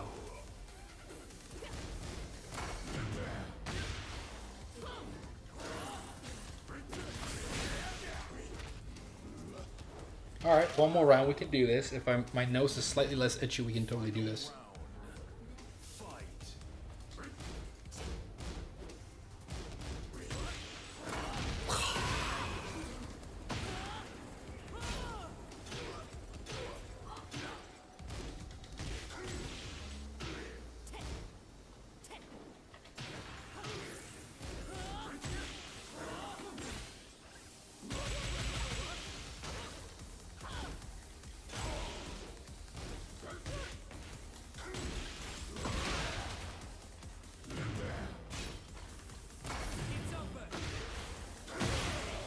Why? Mine's 10 frames. Oh, we had advantage. Yeah, I kicked your ass. Taught you Tekken. Showed you how to play the game. You know. And then you got lucky with dog shit. But, you know, it's Tekken 8. Good games. Good games. Never mind. I thought Zafina was trash. She is. She still is. That guy was just cheating with software.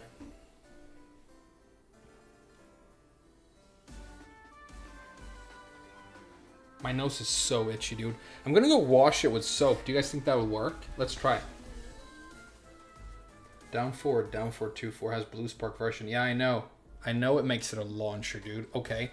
You got... He's telling me this throw is a launcher, dude. Check this out, okay?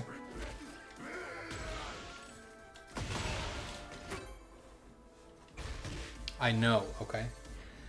I'm gonna wash my nose. Be right back. This here. The ceiling is so low. I have to crouch to be able to drink. That's game mechanics.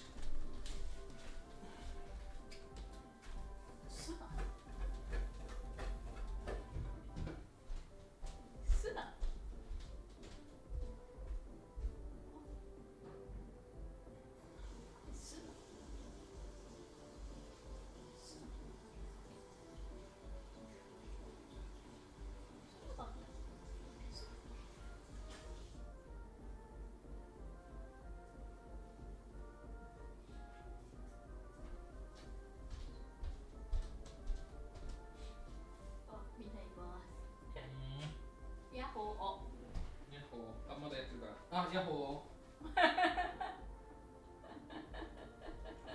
ごめん、ちょっとライブ中です。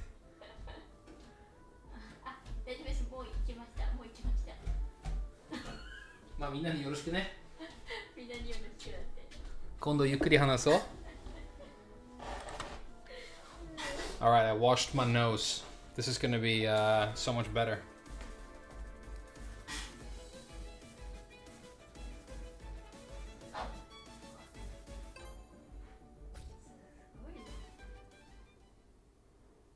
Nice Japanese. Hey, thanks, man. Get ready for the next battle. That's kind of you to say.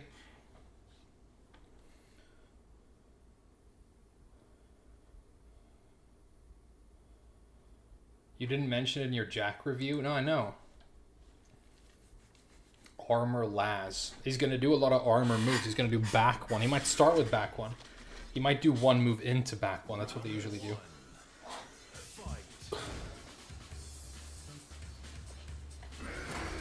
Oh, he just started with back one. Okay. Yeah, that checks out. It's a bear player, all right.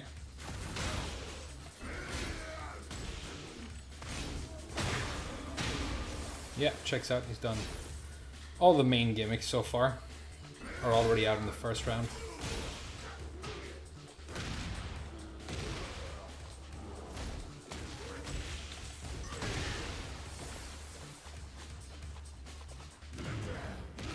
Oh! I did that specifically to catch that move so I could combo him from it. That's so fucked up. Kuma's cheating. I'm sorry. Kuma's cheating. Sorry, not sorry. Kuma's cheating.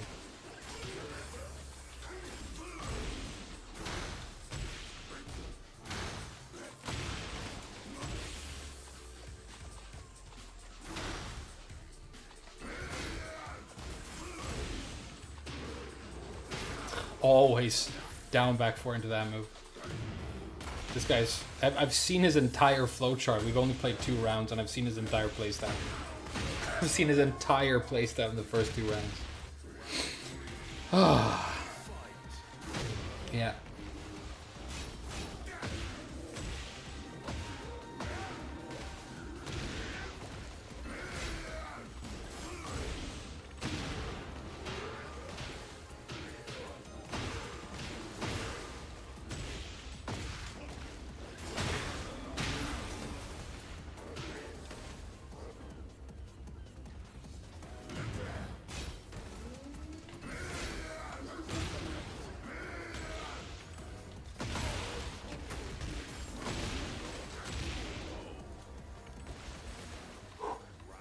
Close.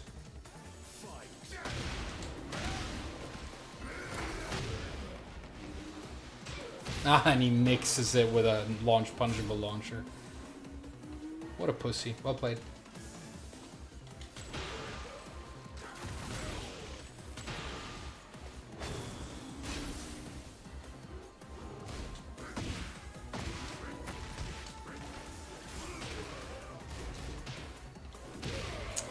God, that was straight up insufferable. If I manage to not get frustrated at that, I am basically the Buddha. I mean, it's straight up enlightenment if I stay level-headed right now.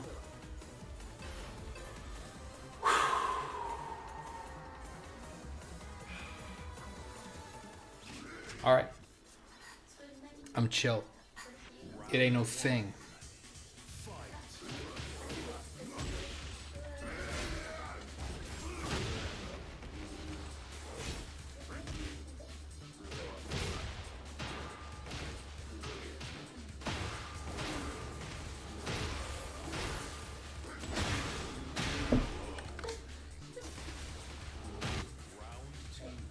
Hey, what's up, Dizzle? I'm good. I've been doing fantastic. I mean, this Kuma is the cloud on my, you know, skies or whatever, but, you know, who cares? This game is fake anyway, right?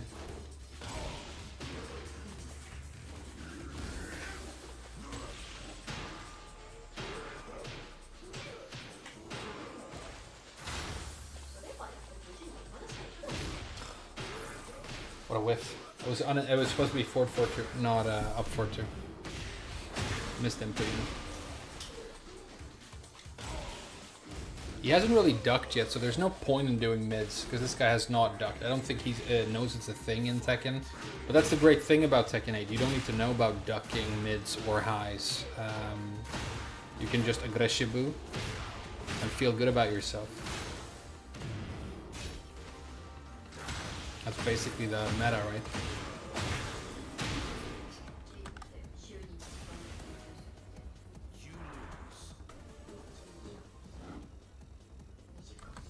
Manual Gamma Howl. Gamma Howl is trash. They tried to buff it in the patch. They failed. It's not useful. It's not usable. Let's play Zafina. That guy just ruined Jack for me right there with his fucking bear bullshit. Pop it on his stream, tell him good games, and to go fuck himself and pick a real character.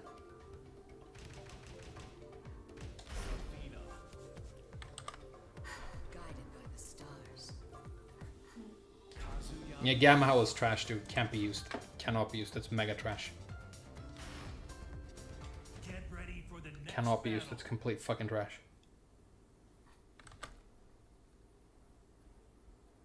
Good games and what? Good games and go fuck yourself.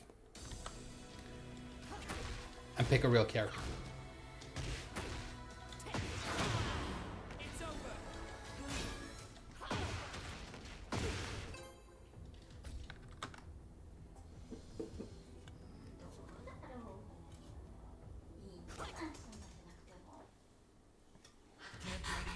Real character Elisa and Safi. Now, have you seen me play Elisa in the last 2 months?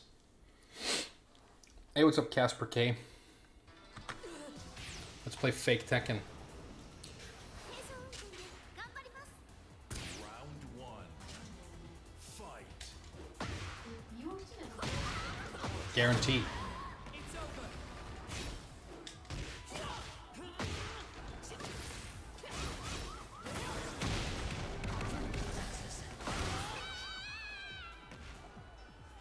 Round two. Fight.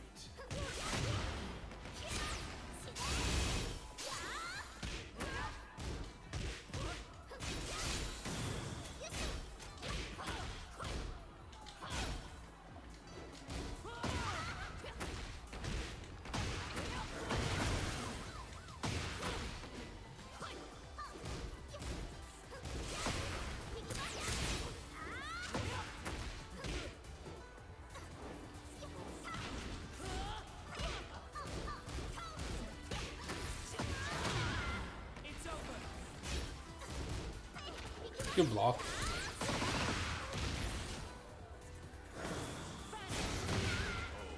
Get shot with laser beams, dude. Get shot with laser beams.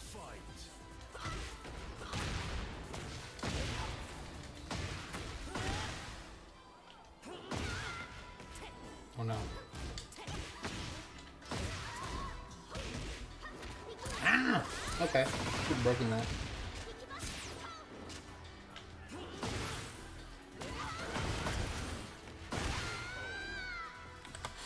GG's. You win. This is your fate. Did you retire Elisa? I don't know. I don't know if I've retired Elisa. Thing is, I talk so much about balance and not wanting to feel carried. While I don't think Elisa is broken or like, I mean, all the characters are kind of broken. While I don't think she's top 5 or whatever, I still, every time I play her, I get a promo instantly. Like I got Emperor and I'm like, okay, I'm going to play Elisa. And then within like 15 minutes, I got King. And then within 15 minutes of the like next session, I got God. And then or Emperor and then God. And with Zafi and I keep struggling. And I'm the same player, so it's the character is the factor, right? So I'm at least carried to an extent with Elisa. While I do enjoy playing her, I mean, I could have spent this last month on Elisa and gotten max rank probably. But it's, I don't know.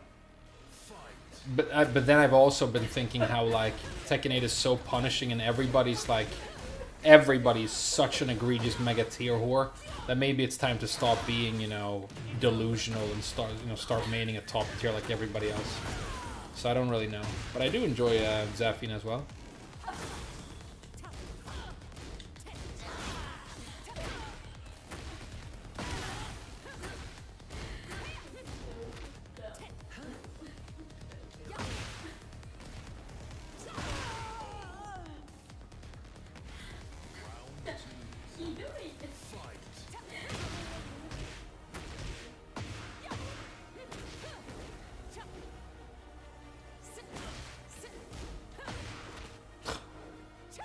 This guy's bored with life.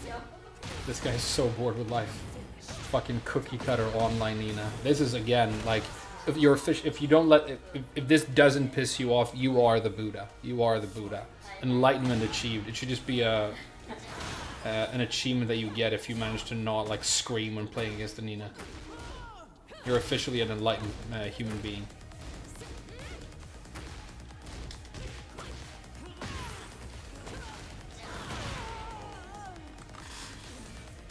Oh.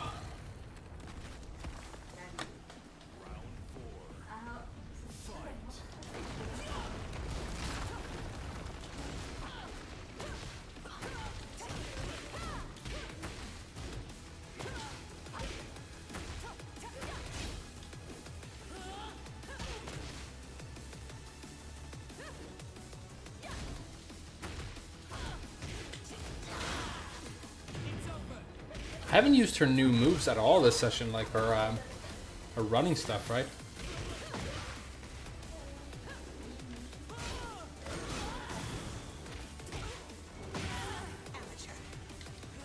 Oh no. Okay. Alright, I'll take it.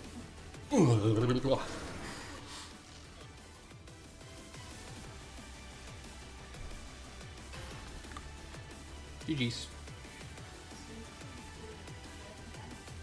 Uksam. When will you create yourself and go play in the virtual arcade? I like your name Asinine Realms because I think Tekken's Fight Lounge might be officially the most asinine realm in gaming, dude. Unless you're on that role-playing server in World of Warcraft where everybody's a furry and they're like yiffing in Goldshire. I think, no, I'm never gonna go into the fucking Fight Lounge and hang out, dude.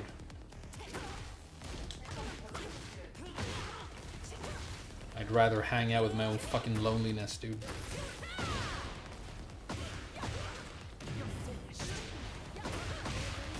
Hey, nice Infinite, dude. Play any real characters? Play any real fighting games? Or do you mainly, like, get lucky and play like trash in the worst version of Tekken ever?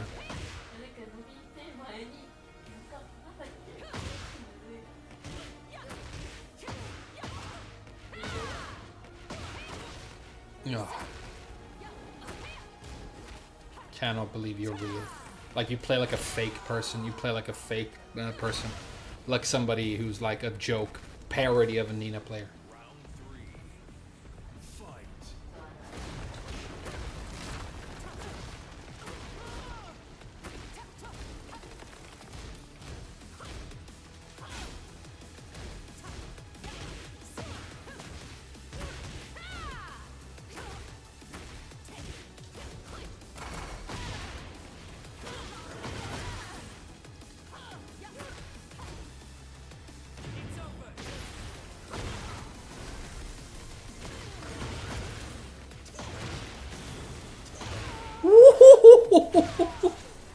The sickness and the health. Holy shit.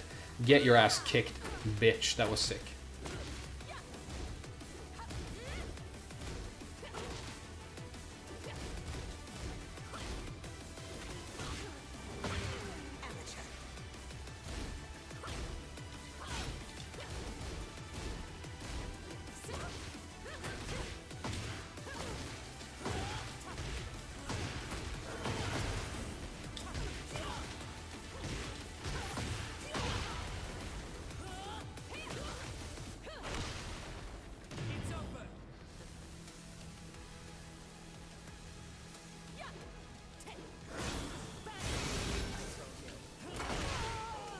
Final round.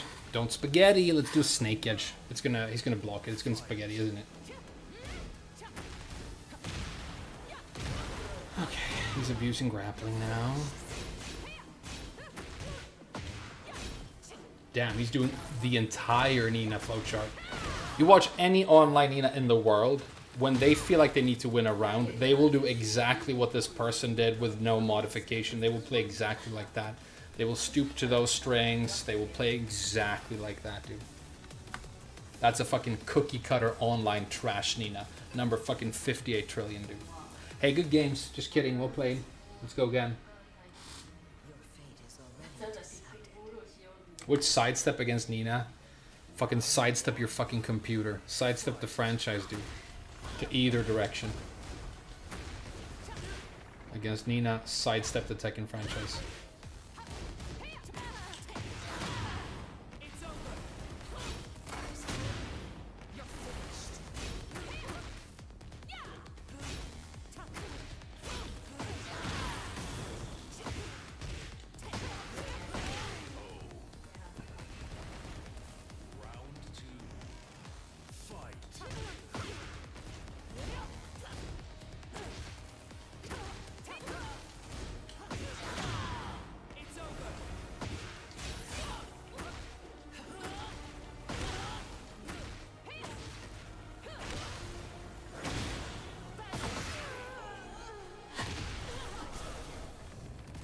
Just sidestep the franchise, bro.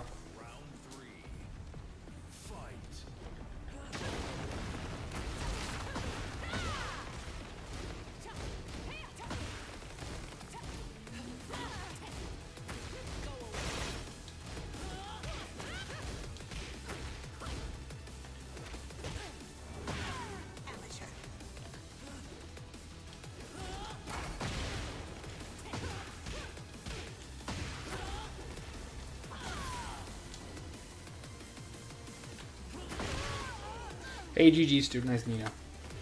I needed that win. I needed that win so bad. It's this close to getting salty. But I managed to fucking bring it back. Hey, good games. Nice Nina. Thank God, dude.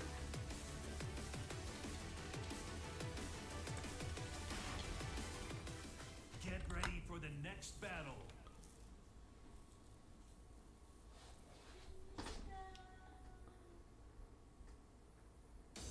Sidestepping Nina is like trying to sidestep oxygen. Yeah, sidestepping oxygen in a room filled with air. That's the point. It's like you're not in a vacuum. It's like just trying to sidestep oxygen and you're swimming in water.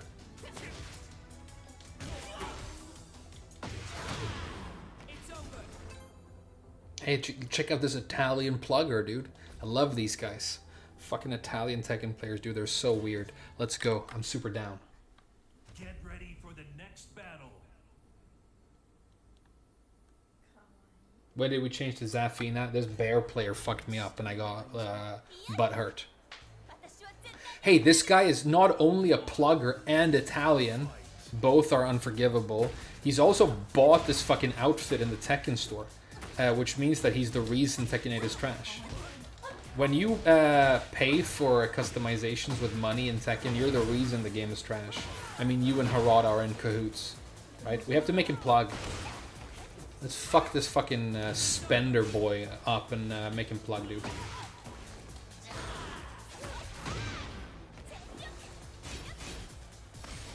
Let's make him plug, dude.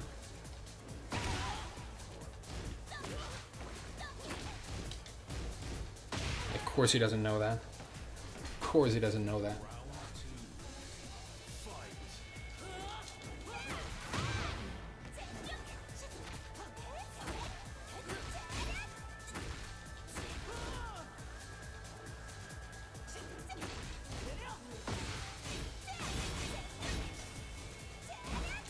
Oh, that's not launch punishable, I forgot. It should be.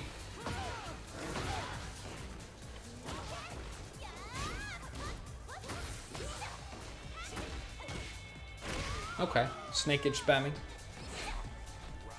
Absolute fucking trash. One of the worst pairs I've ever seen so far, by the way. You know, I might lose anyway. You never know. I mean, it is Xiao Yu.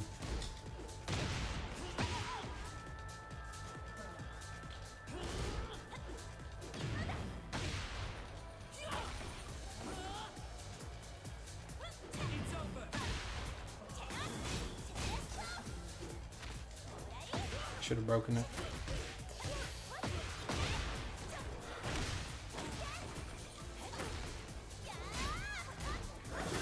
Oh god, this Italian plugger is fucking popping off, dude. This Italian plugger is fucking popping off. Fucking snorting snake edges off of fucking Michael Murray's dong, dude.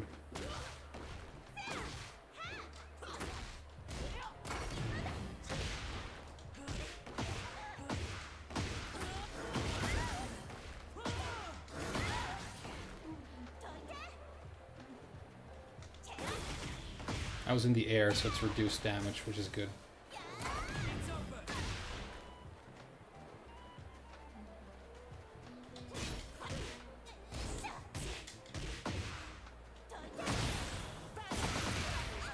Alright, final round. Stay frosty. Final round.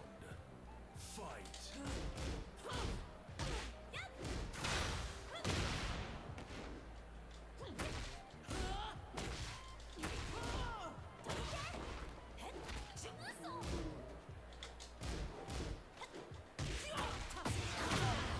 It's over.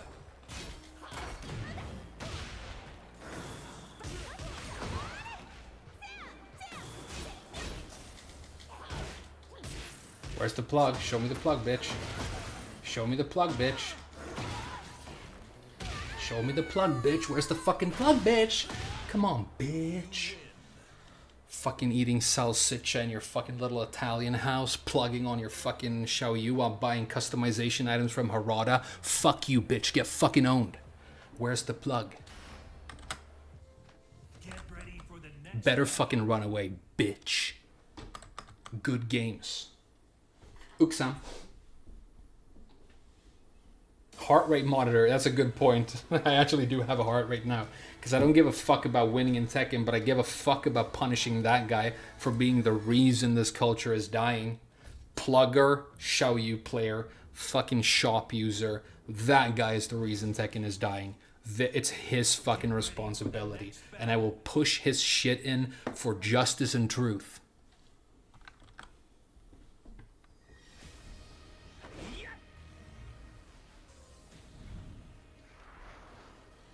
Let's start this. Have you ever used the no contest function? No, what's that? You sue the opponent, and the Supreme Court declares that you didn't lose. That's the ultimate cope. That's the ultimate cope.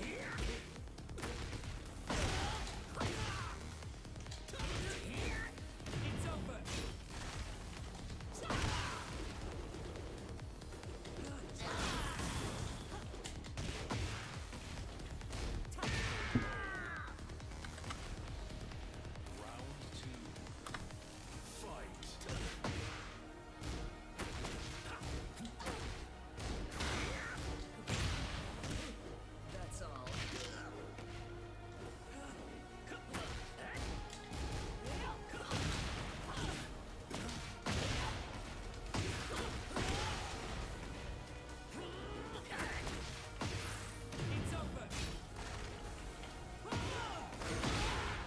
It's a lot of damage when you get that on normal hit. It's a lot of damage. Maybe I should start using the new 10 frame. You know, this thing. It totally works. It's just weird, you know.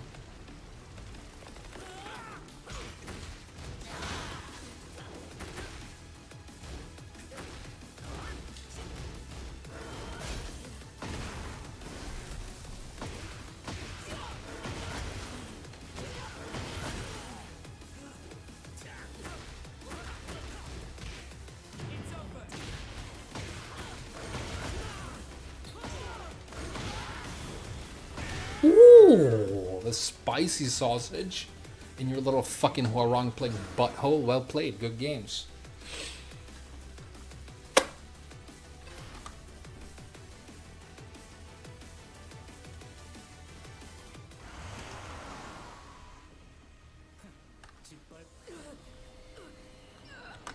Sue him for emotional damage, exactly. Like, I have a paper from the Supreme Court that says I didn't lose that. Look, it says right here that Kazuya isn't overpowered. It's been officially declared by the United States Supreme Court that Kazuya has a 13 frame while standing launcher because he needs it, okay? And then you still go, yeah, but he doesn't, and you're fucking carried, bitch. And then even the ultimate cope, they spent fucking millions of dollars in legal fees to get a document that says that they aren't fucking frauds. And you still fucking call them frauds to their fucking face because they're Mishima boys. What a delicious dream scenario I just came up with.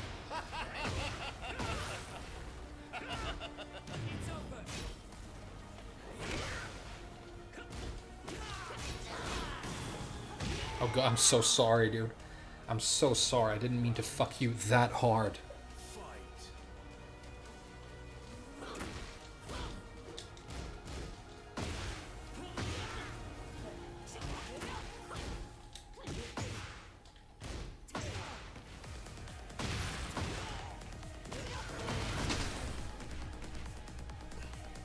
Oh, he's still alive. I thought it was over. I was fucking popping off. He was still alive. That's hilarious. Why didn't he die? Hey, thanks, Godhand. 17 months. Mishimas are easy. Here, here. Not only do I really appreciate your membership all these months, dude. Super, super sick. I also appreciate your ability to fucking speak the truth.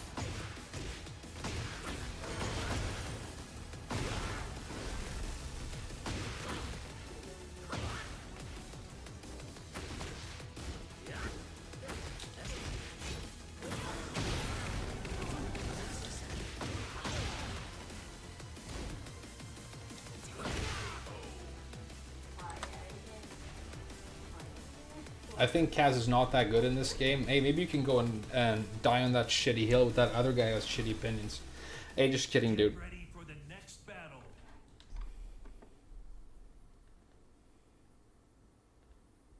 Not gonna lie, Frame, kinda cringe.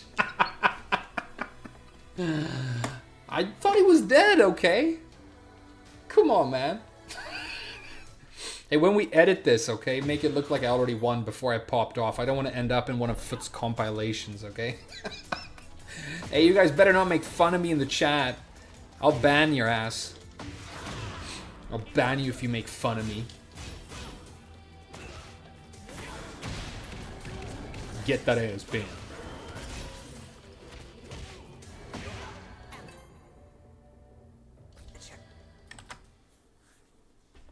Get ready for the next battle.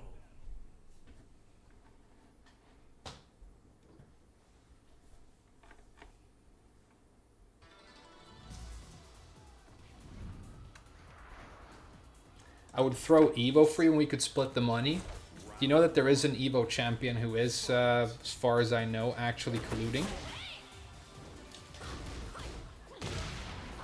I don't have proof, but I have pretty credible rumors from some pretty credible sources.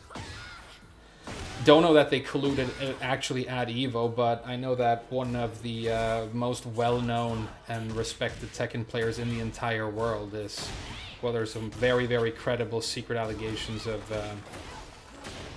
complete fucking collusion. Intentional losses to manipulate results. I don't know if it was to split money or what, but... Pretty much, yeah. So your precious hype offline matches, I wouldn't get too excited about them either. Even that part of Tekken is completely corrupt. I'm gonna leave it there, but I'm not making what I just set up either, okay? So forget I said it, but also keep it in mind. Next time you fucking send money to your favorite Tekken streamer. Or buy a Red Bull because you wore a fucking hat.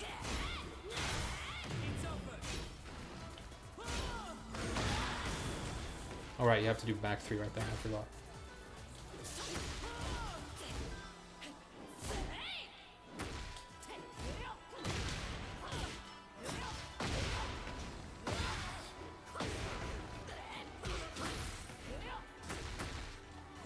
Oh wow, got too excited.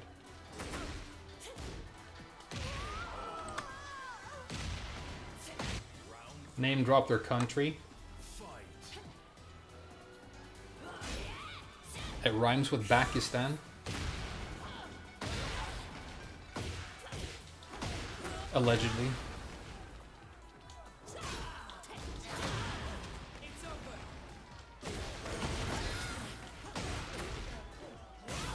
Good block.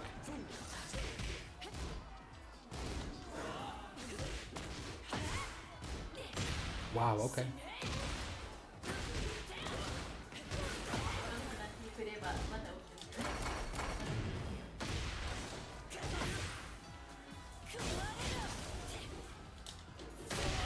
Nice duck.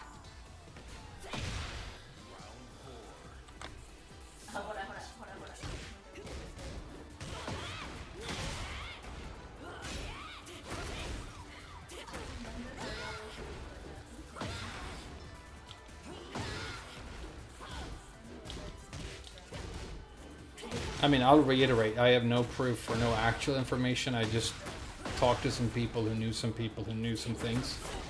And, you know, it makes sense to me, but whatever, you know. Could be bullshit.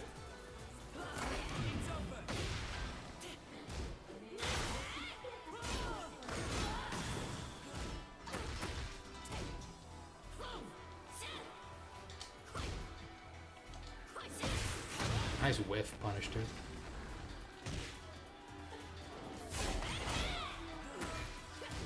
Good block. I saw it on GameFAQs. Yeah, exactly. That's what happened.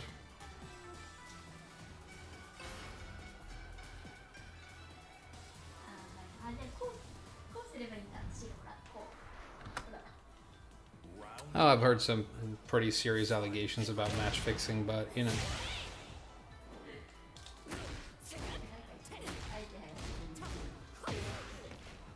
But you know, online is fake and it's all about offline, right? Online, I mean, the focus on offline from the developers is the reason the game is dying. And fighting game tournaments are horrible fucking places to be. Nobody's happy. It's all about fucking commercials. But you know, screw online, right? It's fake.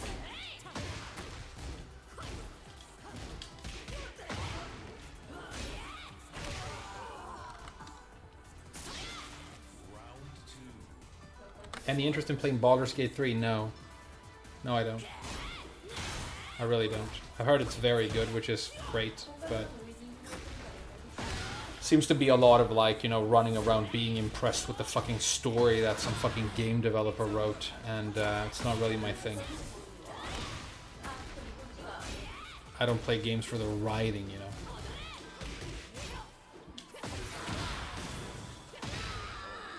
I read books for the writing. I play games for the gameplay. I did play Baldur's Gate 2, I think. If it was 1 or 2. Which is the Baldur's Gate game where you go out of the first town and this girl goes up and says, "Hey, it's me, Emoen." I remember that voice line so clearly. I'm like, fuck this bitch. I hope she doesn't end up in my party. I hope she dies. I remember that part. That was a Baldur's Gate game that I had and played.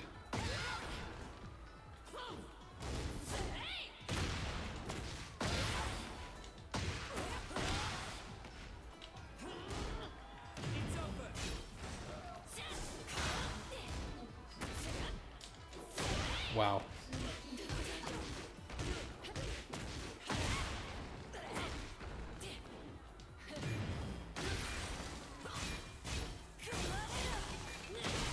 GG's.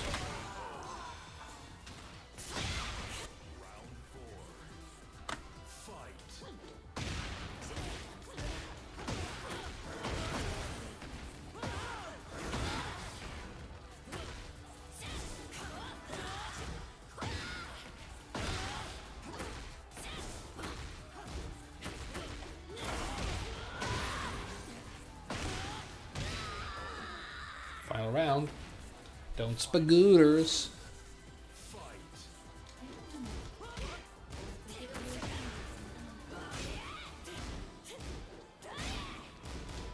Ah, why do I fuck that up so much?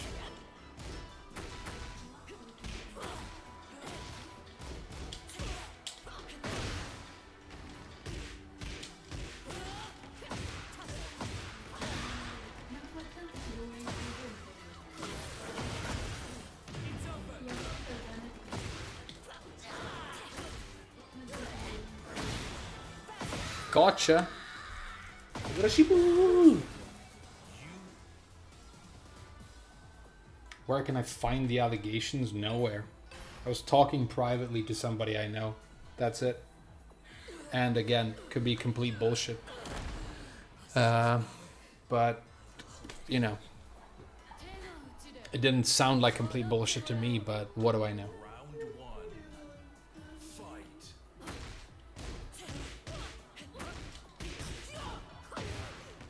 I haven't told you who that is the same way I haven't told you who the major content creator I know who had a fucking midnight phone call from Michael Murray telling him to remove tweets because they were negative about the game. But that I believe that story too.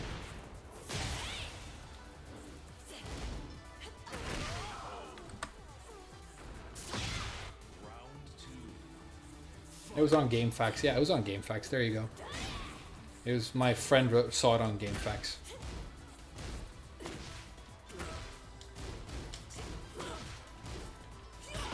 I'm definitely not making any fucking allegations myself. I'm saying I wouldn't be surprised. That's all I'm saying.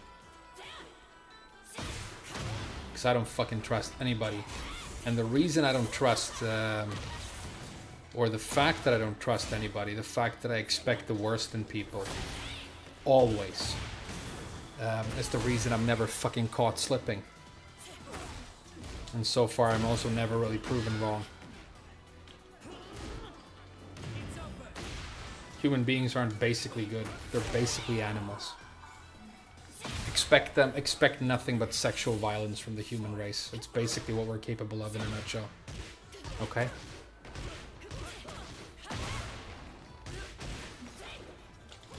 I like you guys, it's fun streaming with you, but if we're gonna be honest, I trust like 3 people.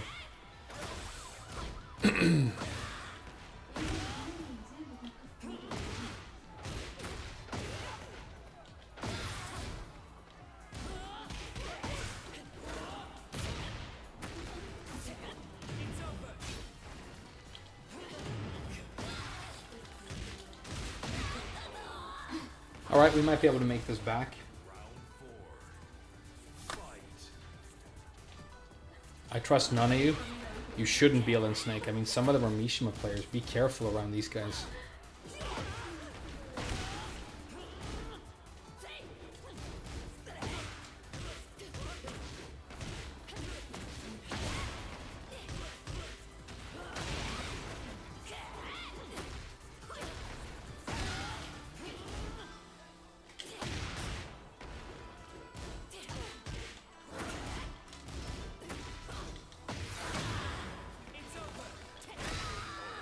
Final round. We might actually be able to do this.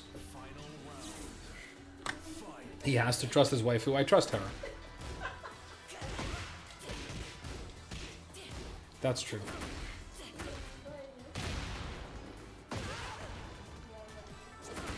I don't trust my mom for a second, but that's just from experience, dude. My mom will lie through her teeth.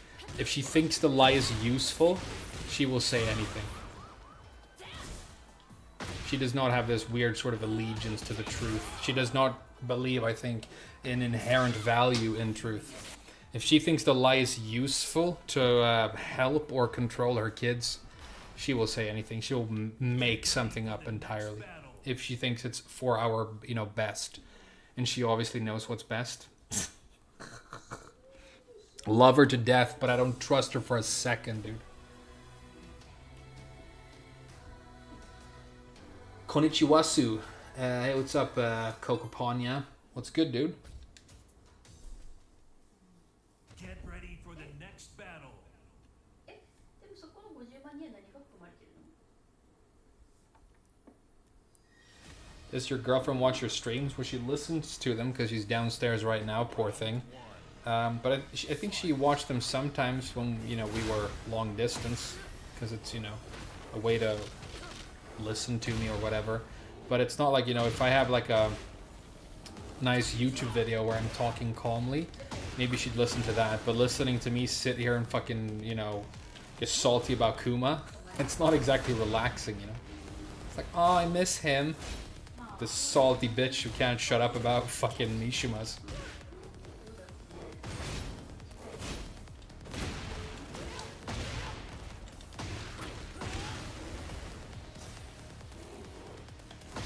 Wow, I can't believe I lost this round. I was kicking ass.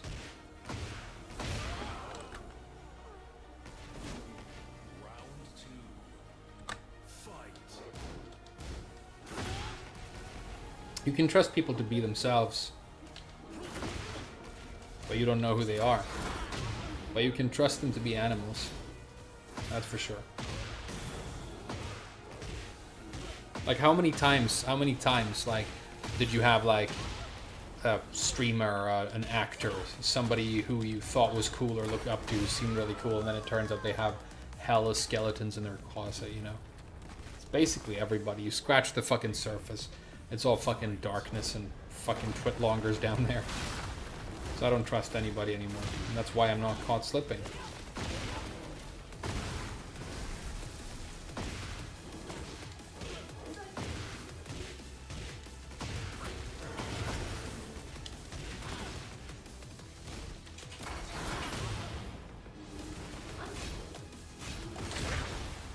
How do you counter hit right there? I was doing a reversal.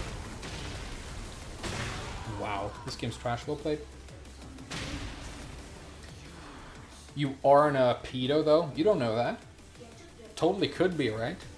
You could watch me for another 5 years, and it could be amazing, and then all of a sudden somebody fucking finds some DMs or whatever. I mean, it's not gonna happen, don't worry.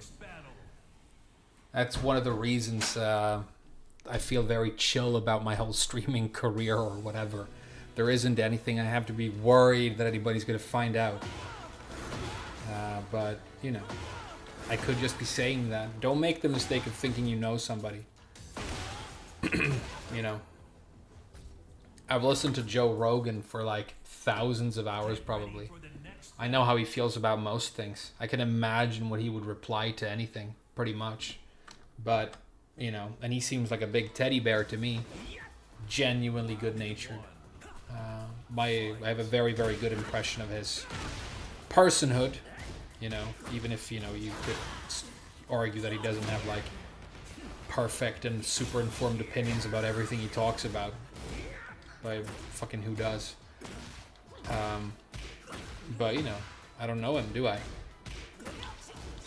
And that's how you probably should...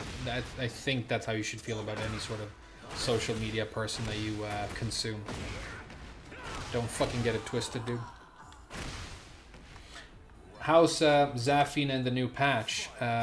Slightly better. I would say they improved her by about 10%. She needed a 300% buff. They gave her 10%. Let's hope she gets more.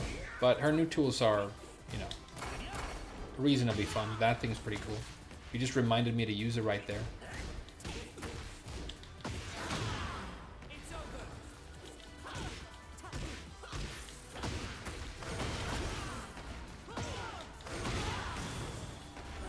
Why didn't that work? That would have killed. It would have been so cool too.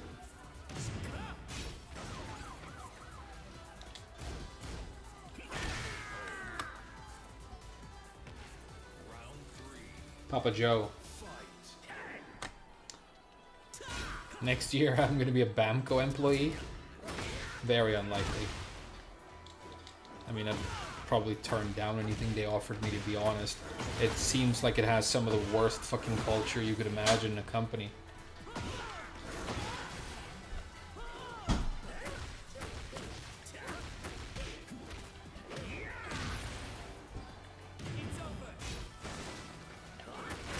Like, let's eat our community and our culture for petty cash, you know. I actually really like the job I have now. And I am on a career path of sorts. So I'm not looking to switch lanes anytime soon. I think that's another reason, maybe if you're gonna trust, what the fuck does that even matter? But if you're gonna, like, trust the streamer, I might be one of the better options because I don't need this, you know what I mean? That's a pretty big deal. Do this because I want to, but I don't need it, which means that, you know, a lot of the incentive to be dishonest is just gone. You know what I mean?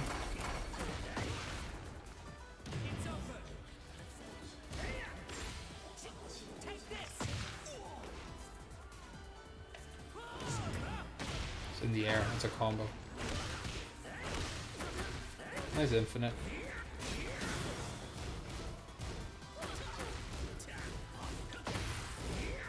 Unplayable game. Unplayable game.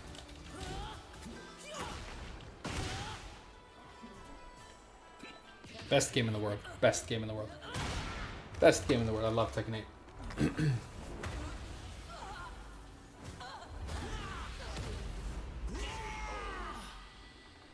Bamco Market Manager? Well, I know Harada gets very excited about marketing to Greece because he won't shut up about his own.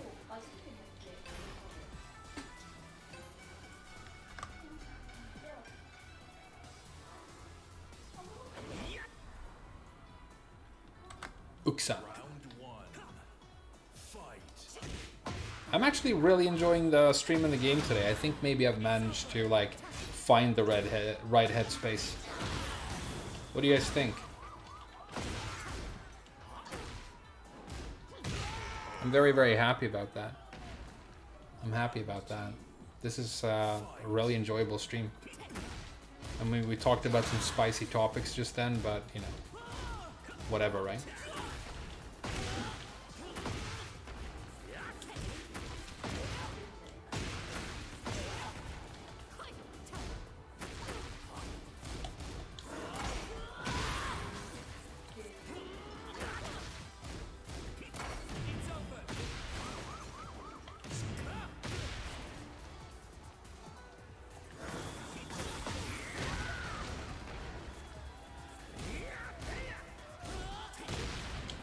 Oh, too slow. Otherwise I would have won right there. Too slow to react to the counter hit. I didn't counter hit confirm in time is the correct technical term, I guess.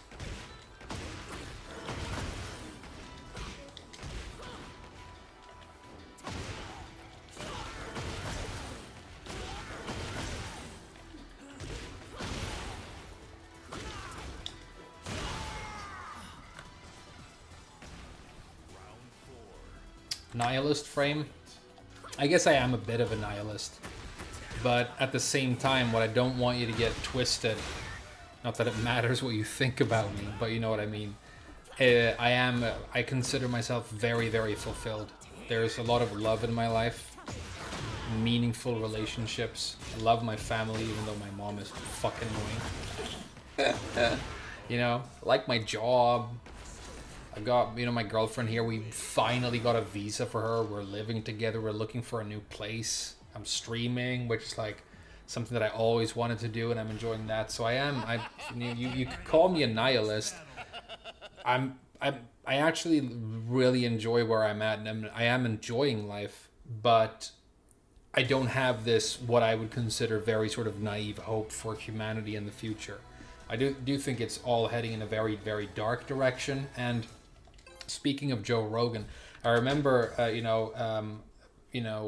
many, many years ago when I was like a teenager and I started listening to his podcasts, they would talk a lot about like psychedelic awakenings, and he would have like Duncan Trussell on, which is like this cool comic who's very into like Hindu mysticism and stuff. And I was reading the Bhagavad Gita, and I was all about that stuff, right? And a lot of those people talk about how they believe that there's this membrane that permeates reality, creation, whatever you want to call it, made of like basically some sort of unity, some sort of basic love, something that, you know, many people refer to as God, you know, if they have a pretty wide interpretation of what that word ought to mean. And I'll say this, based on my own experiences, and I am still, despite the way I look, pretty young, and I'm not saying that I have like all the fucking, you know, life experience or whatever, but based on all of my own experiences, that isn't true. And if there's anything that permeates the entire universe and all of like consciousness, it's some sort of basic, very indifferent and cold chaos. It is completely indifferent to human existence. And purpose is just, you know, just a very, very naive thing to believe in. Although you can obviously, the same way I don't believe in free will, I obviously act as though I have it, and you know, all the time. And in the exact same way, I experience a sense of purpose, but it isn't actually there, you know. So I don't know if I am a nihilist. I don't know what you would describe that as, really, because let's be honest, I haven't studied enough philosophy. I think I might be an anti-natalist just because it sounds like a big middle finger to a lot of things. I sort of, when I read about anti-natalism, I'm like, I can't believe this is a thing. And I thought it was kind of funny. And I'm sort of halfway there. Maybe I'll just be an anti-natalist. What do you think? Yeah, getting a philosophy lesson, just press buttons. Exactly, dude. Just a fucking shitty Tekken streamer. What are you, like, making me talk about this clever stuff for, dude? It's not my area. Good point, dude. Good point.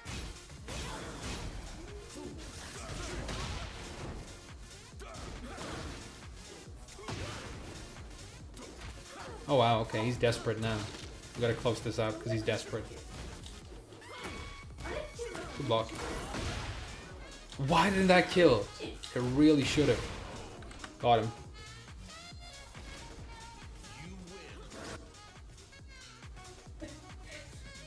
They're talking about entropy versus consciousness. Entropy isn't a word, RCQ, but nice try.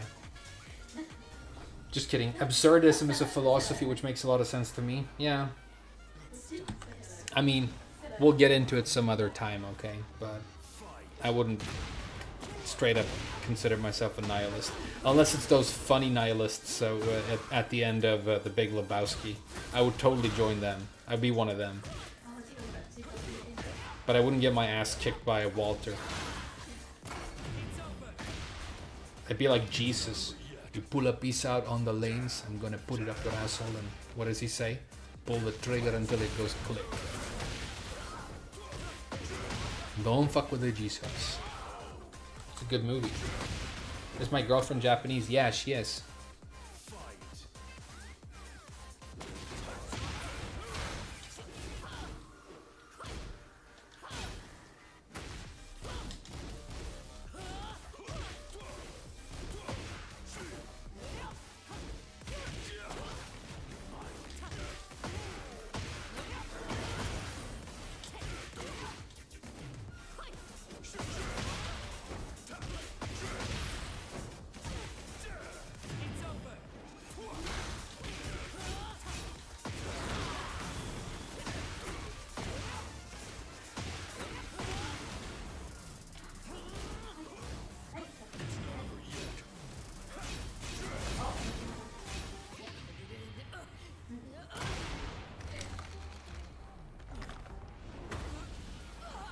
Weave, yeah, I'm a weave. Sorry. What rank is my Elisa? I got her to Tekken God like a month ago, and then I haven't played her again. So I think she would be a lot higher if I kept going, but I decided to play less powerful characters. But I was top 30 Elisas for a while.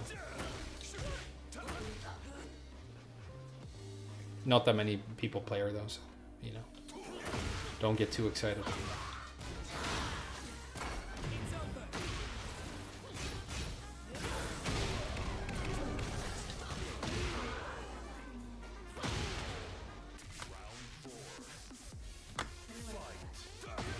No one fucks with the Jesus. Are you upset, dude? Don't be upset. It's just a shitty Tekken game.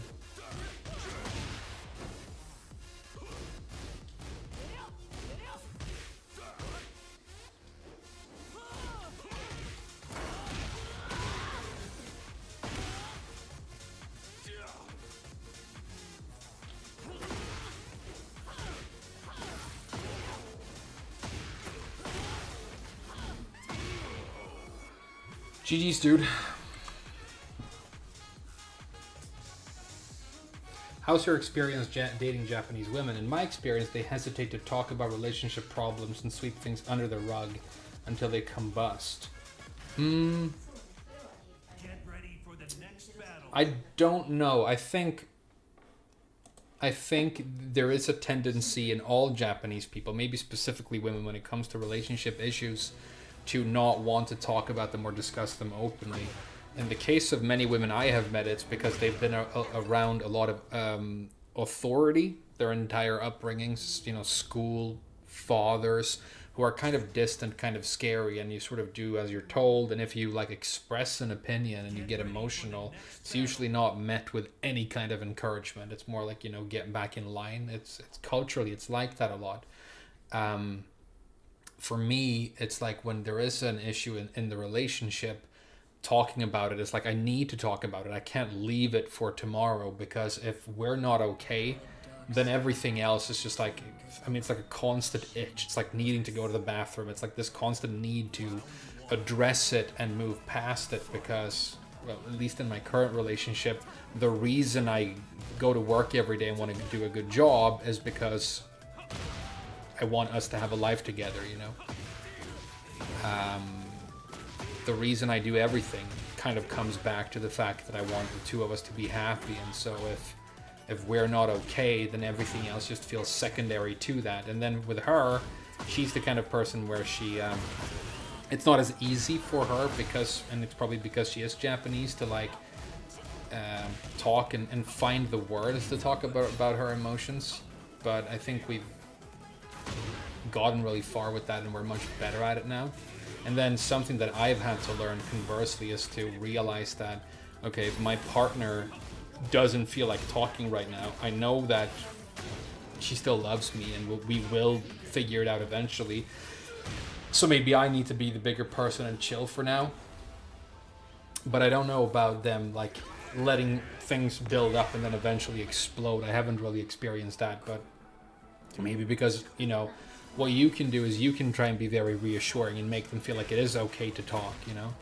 But it's something that you have to realize with Japanese women is that most Japanese men, I mean, you've seen these YouTube videos and documentaries or whatever they are, where they talk about this uaki bunka, this culture of cheating, where like most men in Japan think it's very, very normal to be married or in a stable relationship and then also sleep with prostitutes when they go out, which they do, you know, in some cases 5 days a week, because in Japan you don't go drinking on the weekend.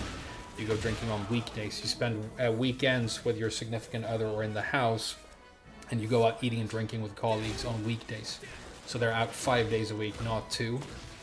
And so that probably creates a lot of trust issues, and it probably also ends you up in a situation where you might not want to dig up like the dark underbelly and the truth of what is going on behind the scenes in your relationship, because the truth might be very, very painful. Truth might be that, you know, there's infidelity going on or all kinds of things. So is that why your nose is itching? No, it stopped itching when I washed it with soap. So I guess maybe it was, I don't know, maybe it was dirty. Maybe I had a dirty nose.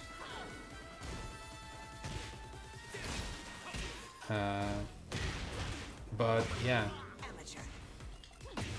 But you know, everybody's different.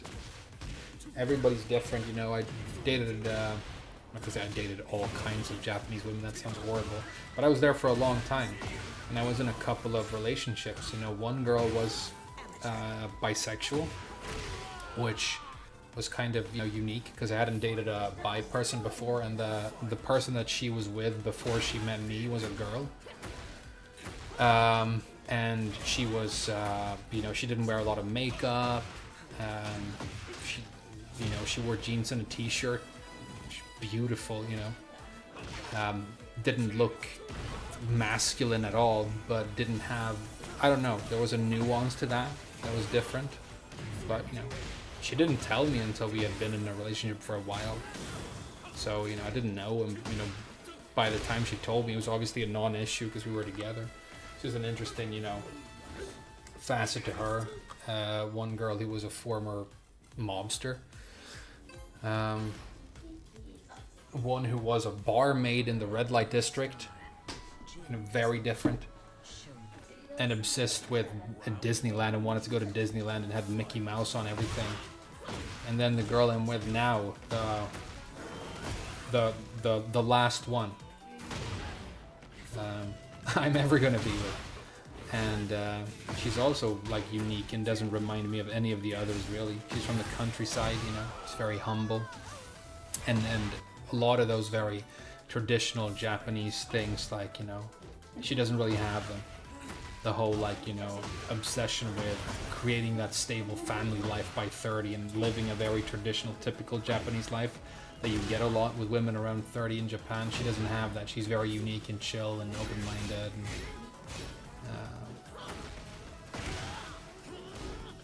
but, you know, I think one of the main things I love about her, one of the main things, because you guys know, because you watch my stream, I have this like kind of fucked up sense of humor, and I love to say the thing that you like can't say right now. If it pops into my head and it's funny, even though it's, you know, you're not supposed to say it, I'm like, I have to, because it is funny. And I find in life I run into people who get my humor and get the joke, and they try not to laugh, but they sort of have to. And then there are people who, like, you know, don't get it or are offended or get confused. And I love it when people get my humor. And with her, we laugh, I mean, like, hard every day. Like, we laugh ourselves to tears. Sometimes a couple of times a day, but at least a couple of times a week. Usually because I did something fucking stupid. But she really, like, I find it very easy to make her laugh, and she finds me funny, and I think that's a really big deal. We spend a lot of time laughing, dude. One argument we had an argument right after, right before she was leaving Sweden for the last time she was here. And, you know, it was going to be potentially months until we saw each other again. We both had some anxiety about that, and we were nervous, and it was kind of hanging in the air. There was this sort of nervous energy about it. And we got into an argument about something, probably because we were just stressed out. And then I was almost crying, and I started talking to her and, like, trying to explain how I felt, and I made a grammatical error. I was speaking Japanese, and I said something in Japanese that doesn't make sense, like, at all. like it's a really weird sentence if you hear it, because I was trying to say something else, but, you know, I just made a mistake, right? And she was all sad and listening to me talk, and then I said that, and she froze, and then she started laughing her ass off. She's like, what the fuck do you mean? And I started laughing, and then it was just, you know, then it was just over. And it was just gone, and we were in a great mood again. Power of laughter, you know?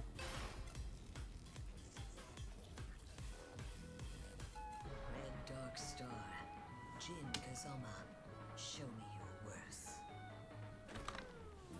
Are there women in the Yakuza? No, not officially, but there are women who have, like, you know, who are with guys who are, and who get involved to certain extents. But, you know, they're not members or whatever, you know, officially. The equivalent of a mob wife, I guess. Actually, that's exactly what it was, mob wife. Who did some jobs for them as well.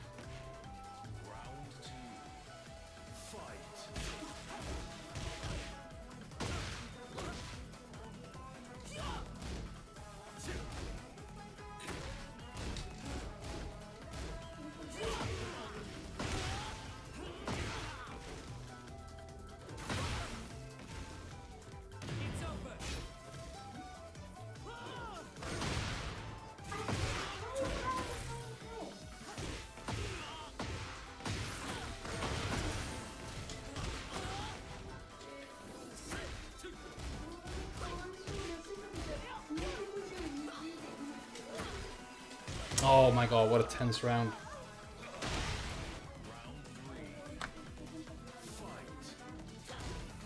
Good block.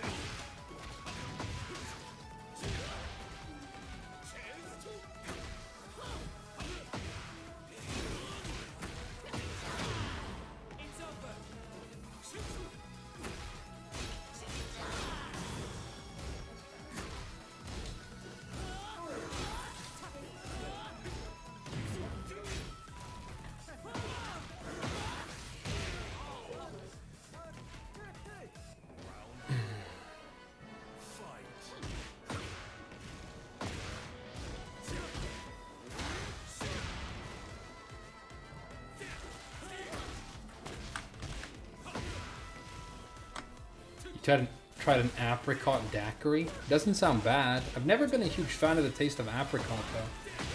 Something about it that's just like a little bit off for me. Good low parry.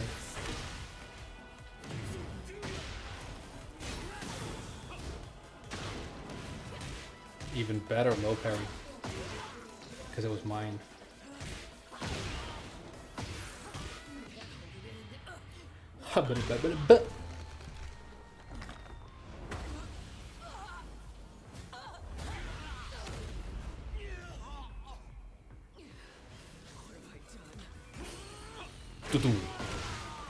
Get cooked, kid. Nice gin. Happy for you. Hey, thanks, Yuri. Thanks a lot, man. I think what you'll find is even though there are definitely general tendencies in Japanese women and Swedish women and, you know, every culture and denomination, you know, that's why they are denominations. They have commonalities, right? If you treat everybody you meet individually, as, I mean, if you're gonna date them, you sort of have to, right?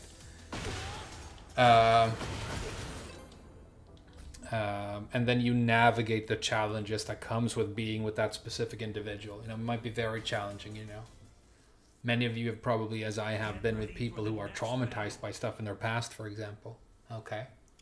Well, if you still want to be with them, if you're still into them, you know, then you learn how to navigate that. There are all these, like, you know, inherent challenges with being with somebody. My girlfriend has to sit downstairs and listen to me be salty at this shitty fucking fighting game for 3 hours right now.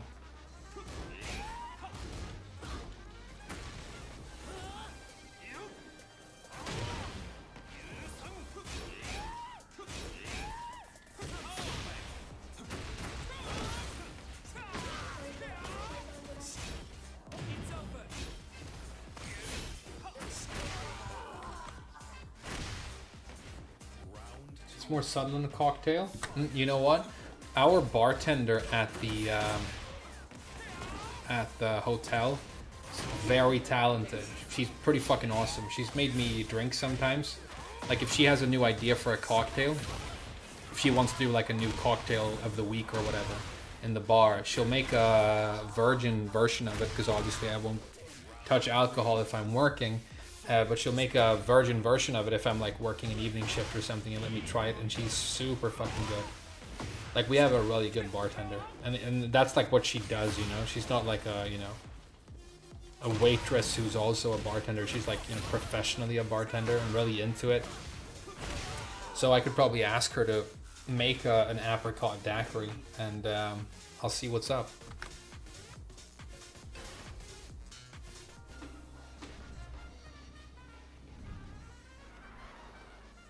Here in post-Soviet countries, every one of their moms has an apricot tree in their summer houses. Really, that's another thing with.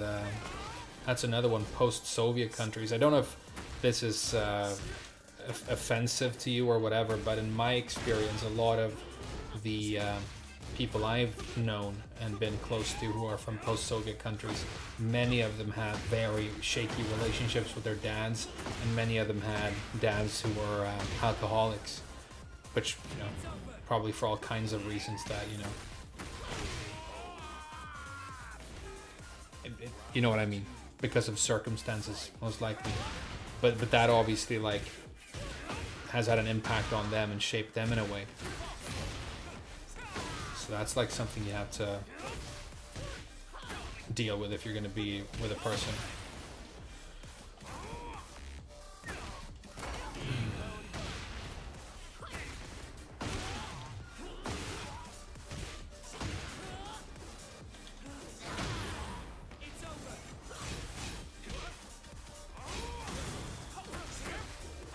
Ah, I had him too.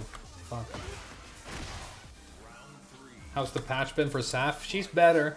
It's not a huge improvement, but it is an improvement. And, you know, I think more than anything, it's cool that the changes are pretty fun. Like, that move is fun to do. And I appreciate that. I appreciate that they gave her some fun stuff. Like, the new 10 frame is pretty cool. This thing. I'm gonna try and do it here. This thing. I don't hate it. It's not like she's gonna, like, rocket up the tier list, but it's not terrible.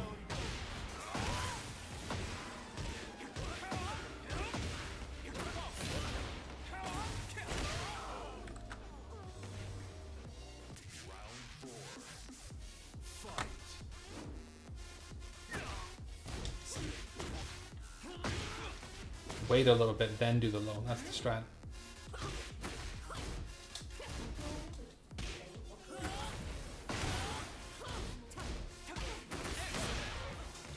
So grubby.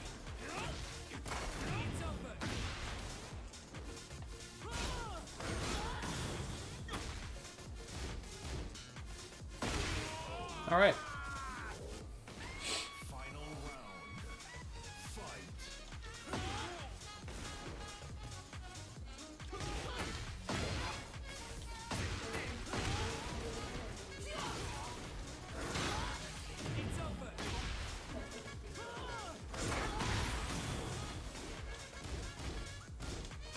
Good block. It's a very important block. He can turn it all around with that. Unless he spaghettis.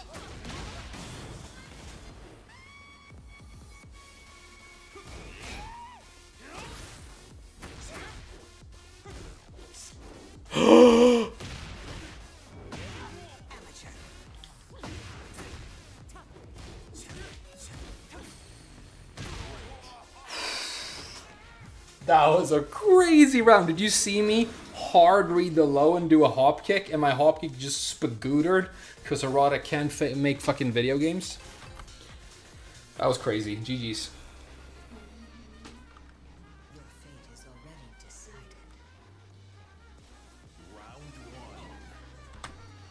GG's. Yeah, that was GG's. This guy's good.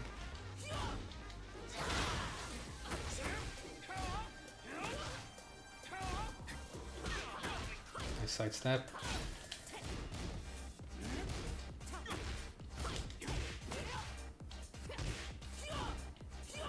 Nice sidestep again. Good walk. Good break. This is a good match.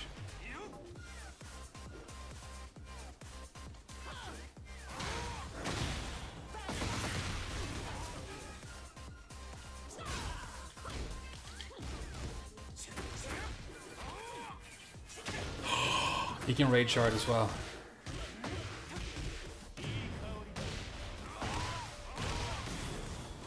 That's insanity, dude! Remake the game! You didn't make it right! Low parries are supposed to be weak in this game! What the hell was that? Oh, and I'm composed enough to block a slide after still. This is a great match.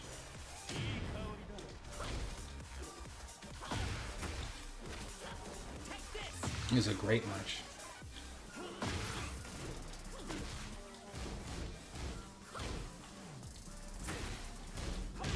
Good games in Tekken 8. Who would have thunk it? This is sick.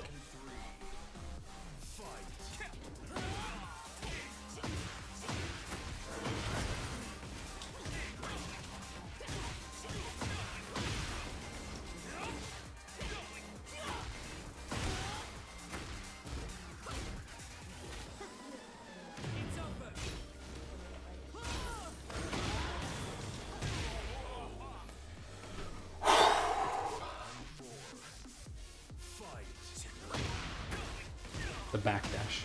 She still has it. Zafina fucking still has it.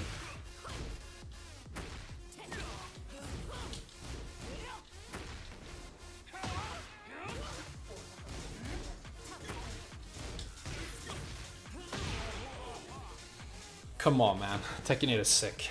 I'm sorry I ever talked shit about this game. It's fucking sick sometimes. GG's, Exam. For the next battle.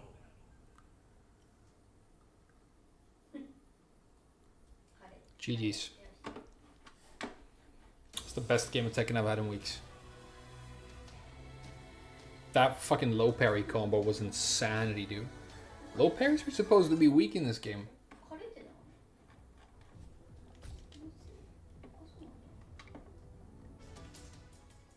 4 is your favorite? 4 is pretty cool, I guess. Ready for the next battle.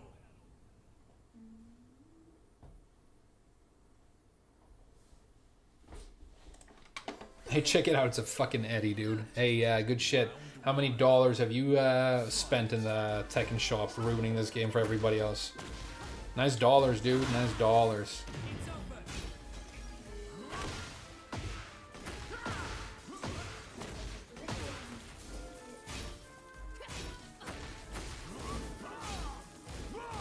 That's a high. It's very hard to react to, though.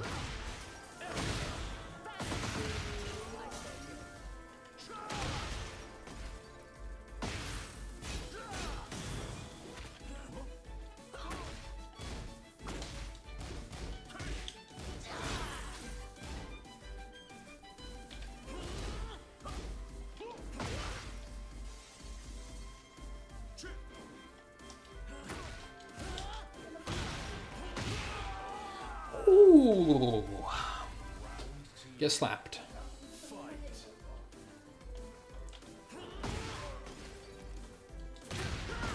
Nice delay. I mean, completely unnecessary, but cool.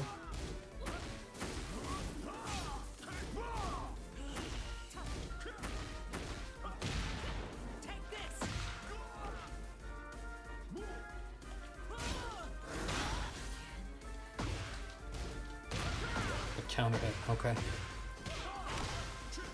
This is dangerous. The last match was fun, and so now I'm slightly caring about Tekken, which is very dangerous because it makes you much weaker at the game.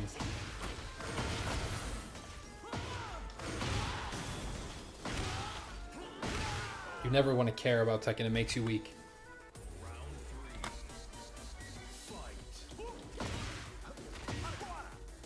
That should not be a thing. For sure not, right? That down forward one, the most broken down forward one in the game, by the way. Did you guys know his down forward one has perfect tracking to both sides? Not a joke, it does.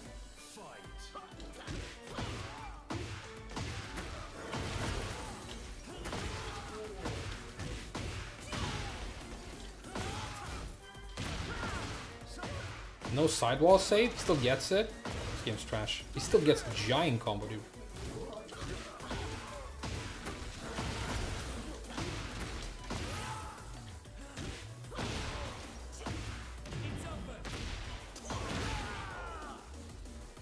Get Clapsville, dude. Booty butt cheeks. Clapping those booty butt cheeks. And Eddie is Brazilian. He's probably got junk for days. Don't rematch you. I don't like Eddie and money spenders are like it's like the one category of player where I won't force myself to rematch, but you know, whatever. I'm winning. Let's not fucking pretend that's not the reason I rematched this Eddie. I feel like I can take some more points off of this guy, no problem. But I am also punishing an Eddie even more by playing him again, you know? And it is important to take as many points as you can off of an Eddie, because they obviously don't deserve to have any. I mean, Eddie as a character, whatever, right? I don't even know enough about him to have an educated opinion, if we're honest, but just the fact that he is from the store, it means he's a problem. If you are spending additional money in the store on Tekken 8, I think you're part of the problem. And you know, it's a shame.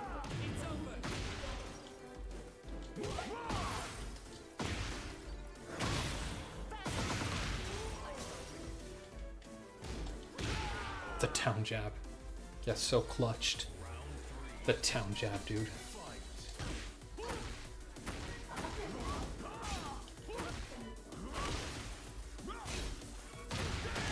Wow, okay. 3-3-3-3-3. Is this guy a bot?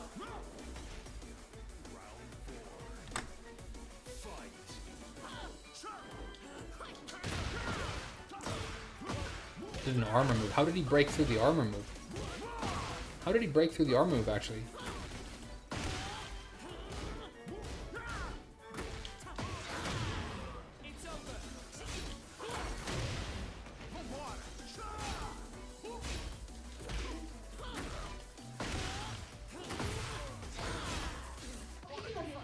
Okay.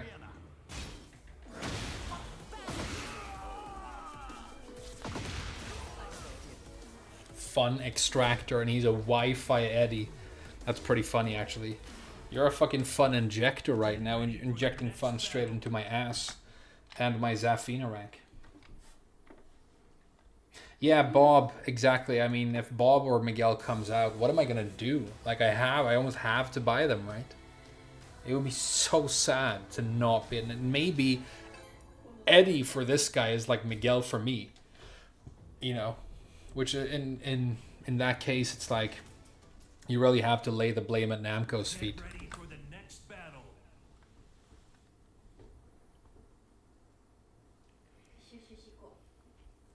Oscar, huh? Okay, I'm down. I'm down. Round one. Fight. Wow, okay. I'm already not down with this anymore.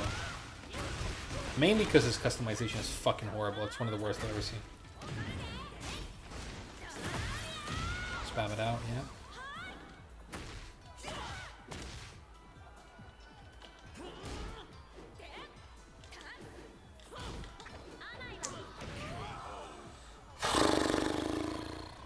I love Oscar so much that I turned into a horse.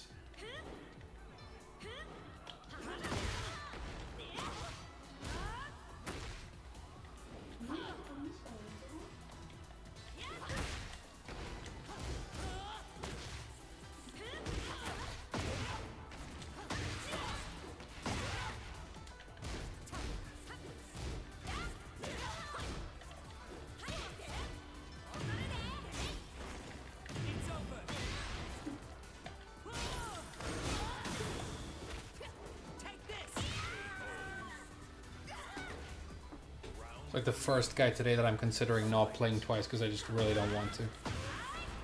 Fucking reversals and snake edges and fucking back three, you know.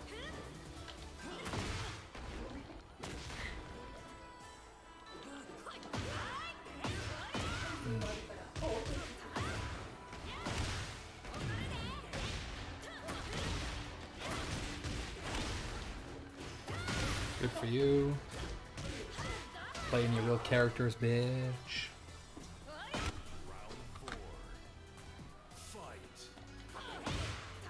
Yeah, fuck this. Hey, Kirlo's a good player or whatever, but I can't stand you. So I rematch basically everybody I ever play, but I might make an exception just because I fucking hate your guts. And that's nothing personal. It's just that you know. You're a fucking nightmare of a person. But it's not personal.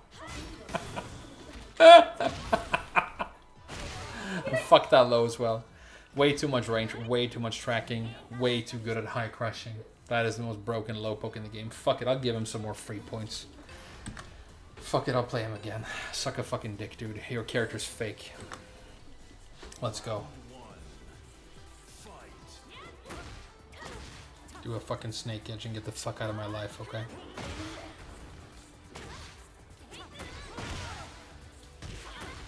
I mean, we might beat him. He's not invincible.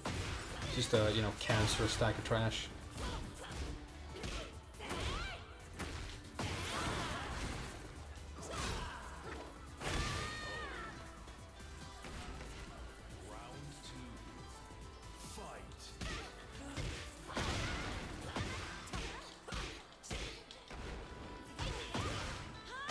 So I try and do a real combo and he gets more damage than I do. Fuck this game. That right there, this is where you have to be fucking careful with your bias in this game. That was me actually blaming the game for me spaghettiing a combo. I'm like, I spaghettied a combo, fuck this game. That setup is so fucking, you know, fucking break the glass in case of being a bitch fucking pre-packaged fucking old Oscar shit that I'm bored out of my fucking mind that you did it. That cancelled to that low.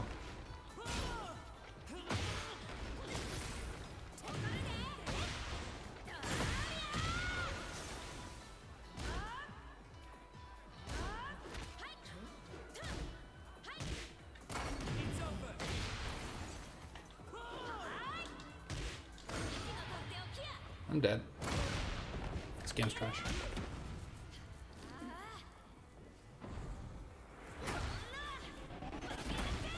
Every character needs to be nerfed, pretty much, yeah. Pretty much. Oscar doesn't need to be nerfed, she needs to be turned into less of a cancerous stack of dog shit for fucking man-children. And that's different. That's true for a couple of characters, but there are a bunch of characters in this game where it's not like they're top of my list of characters that need to be nerfed, they're just top of my list of characters that need to be less of a fucking nightmare to have to deal with. You know what I mean? Bears are kind of the same. I don't know how overpowered I think bears are, but you know, they can suck a fucking dick, that's for sure.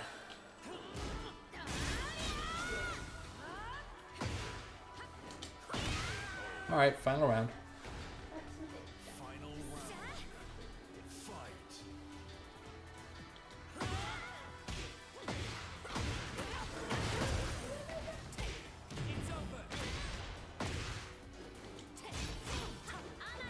God, it's so much damage for you. And the Oki as well. Deeply unfair.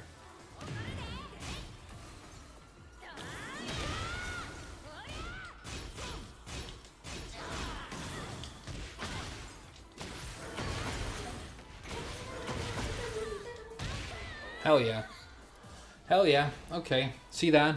Wanted to leave because I fucking hate him. Decided to like stay and do my best.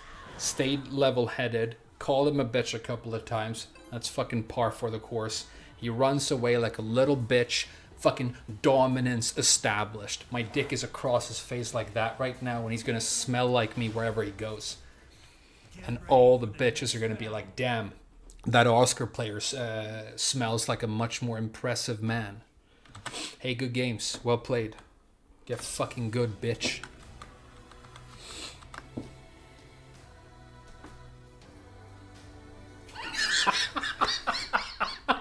Actually, good games. Well played. I hate Oscar, but you played well. GG's, dude.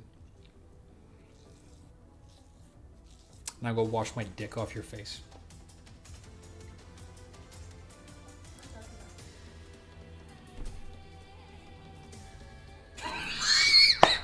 Couldn't hold it. I was gonna be nice, but I couldn't hold it, okay? I had to say it. Oh fuck, it's a cause, yeah, dude. That's my punishment for like having fun playing the game. God fucking sends you a cause, yeah. Whenever you're enjoying life, God sends you a fucking Mishima boy who's fucking coping. Like he's gonna cancel a cope into a seething mold and call it execution.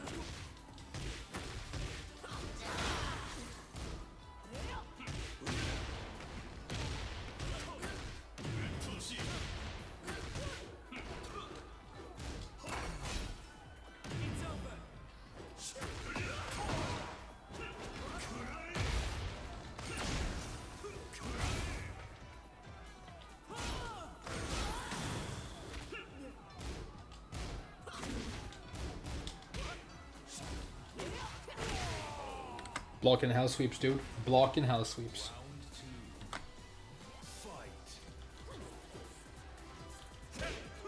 That's a really good jab. The character's fake, but that was a very good jab.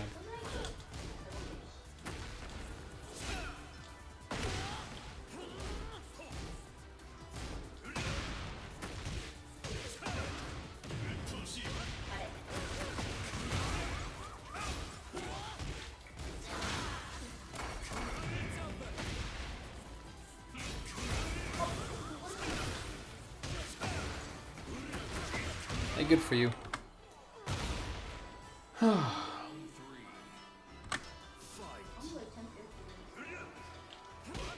That's another fantastic jab. Man, if you played a real character, you could be a real player. Why do you waste your time with this carried ass trash called Kazuya?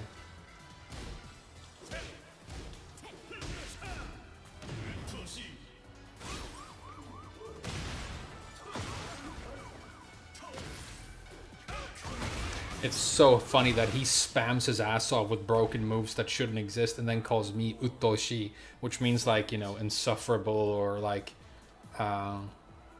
annoying, right? Me? I haven't done anything, dude. Too busy watching you fucking spam infinite advantage.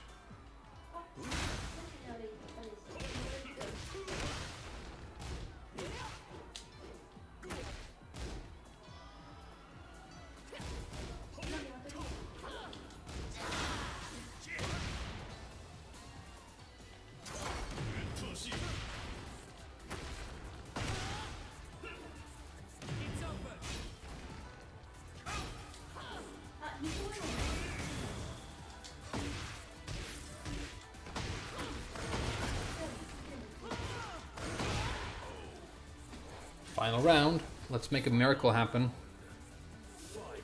Let's beat a character that can't lose with a character that can't win. Nice electric, dude. Let's snake edge him, because fucking right.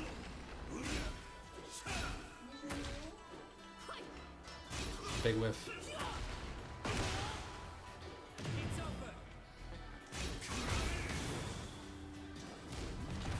Oh, I tried to interrupt him. It's so obvious that he was going to do that. That's a new hilarious crutch that they've given Kazuya for walking. Shoot him with the lasers. Okay. Oh god, it's over. Okay. Yeah, whatever. Stature kick is the most broken low in the history of fucking gaming, and you know it. You're a carried bitch. Hey, let's go again. We'll play.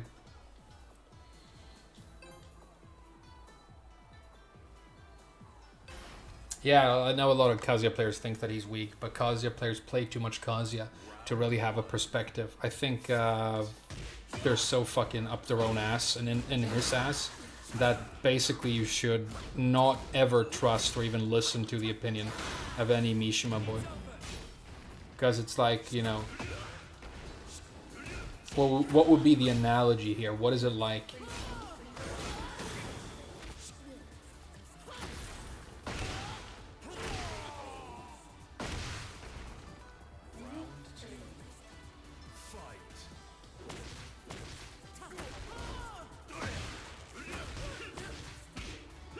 It's like reading a vegan's review of your barbecue restaurant. I think that's the analogy. If you want to know if this is a good barbecue place to take your date, and then there's a review written by somebody who doesn't eat meat, you can't base anything on that.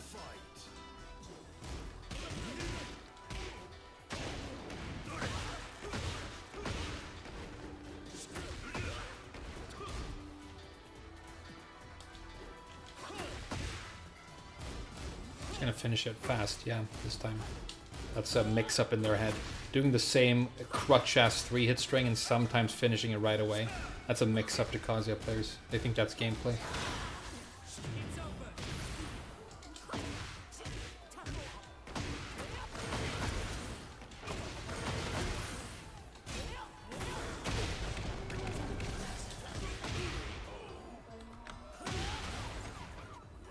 At least he doesn't corpse kick. No, yeah, he's probably a cool guy, except for the fact that, you know, he has shitty taste in characters.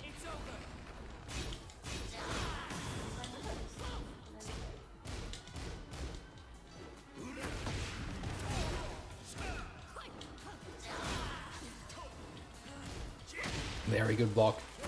He's got good reaction speed, this guy. He's probably very young. I mean, he's a Mishima player, which is another indication of that. I think the average age of a... You know, the average Tekken player is like 25 to 35. I think the average Mishima player is about 6 to 8. Final round. Fight.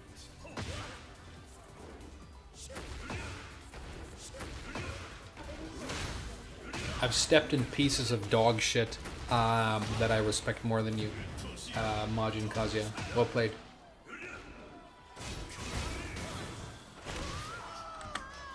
GG's.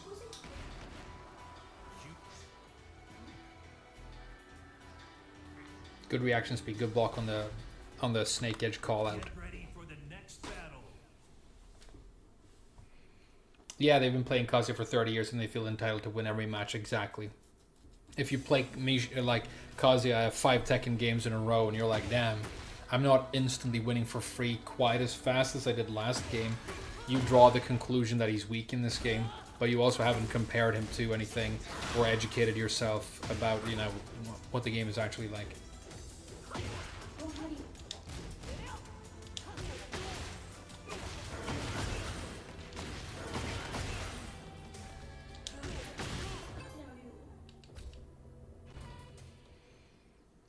Is corpse kicking actually considered rude? It is by me. I know a lot of people in Europe apparently don't think so. I think it's fucking bitch ass as fuck, but you know, some people apparently don't. Round one. Fight.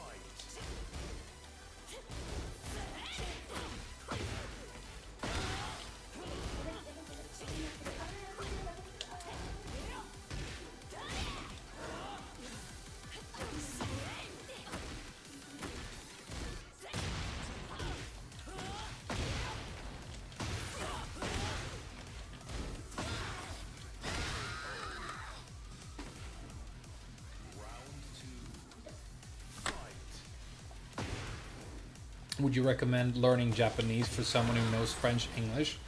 What is this like asking, you know, should I play Lily because I like Lee or something? Obviously you should like or learn Japanese if it seems interesting to you.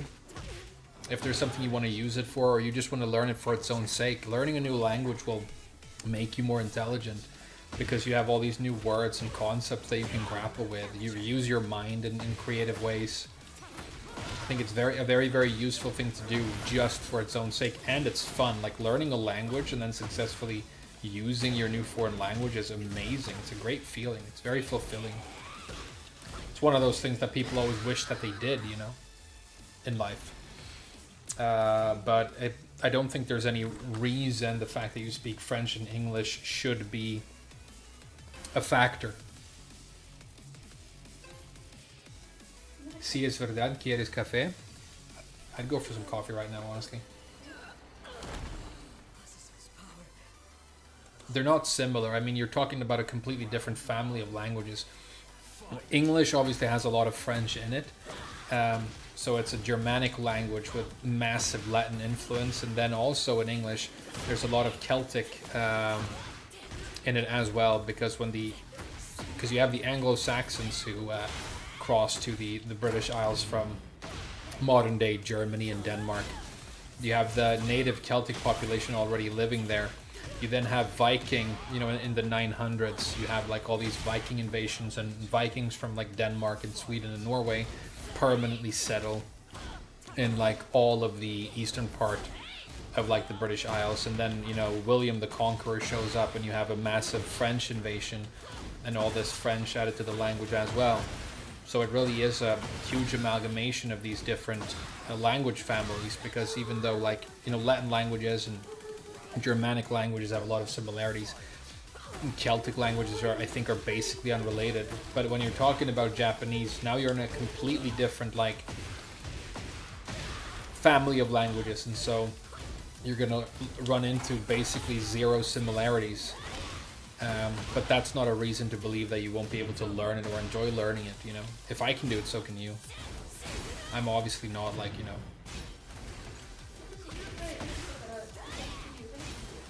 like some very intelligent person or whatever.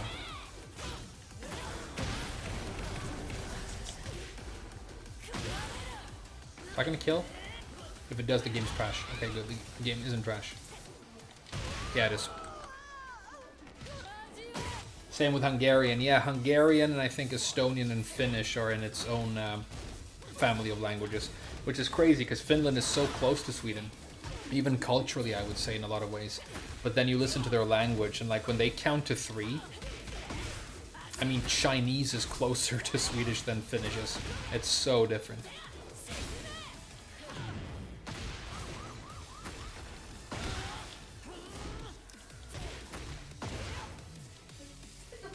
Nice lag switch, dude. Where'd you buy it?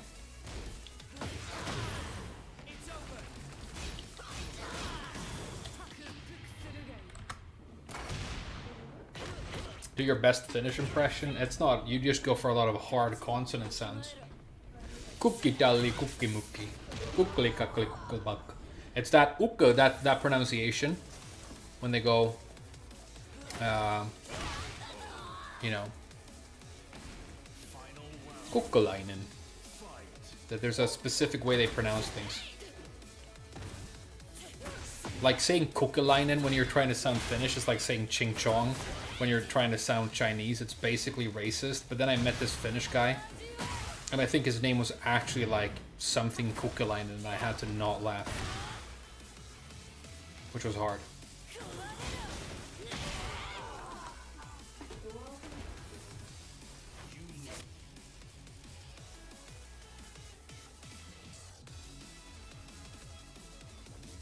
It's a good way to punish Reynas.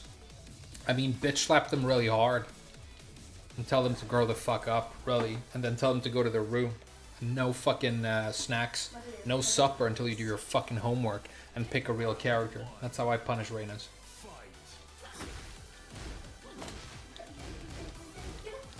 Spank them on the ass and tell them to do their fucking homework.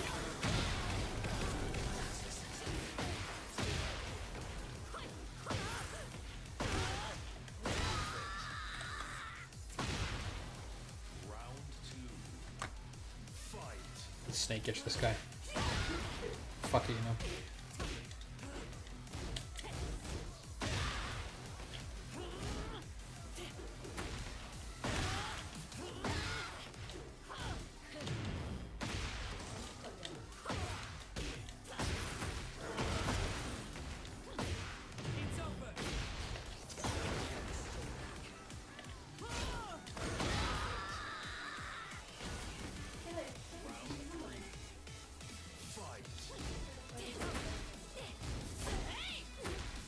That scared me, babe. She just said in Japanese, it's already 10:30. I'm like, have I been playing Tekken for that long? Is it 10:30? And then I realized that she meant it's 10:30 in Stardew Valley.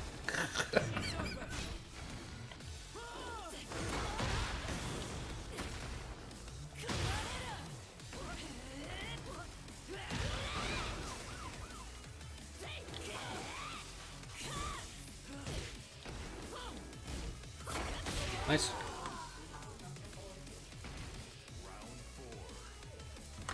The girlfriend mix-up, yeah.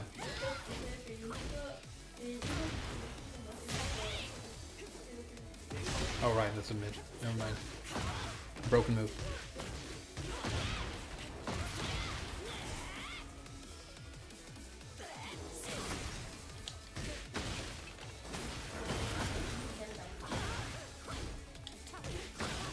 The reset.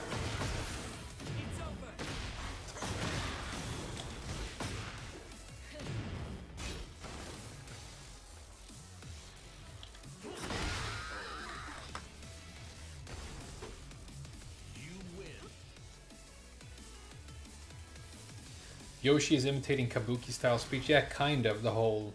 Get ready for the And then you're supposed to, when you strike a pose in Kabuki, you're supposed to go cross-eyed.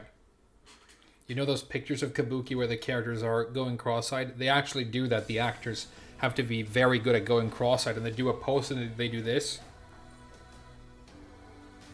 And it's because like they look more fierce, and I think it's easier to like see their expression from afar for the theater audience is the idea behind it, but yeah.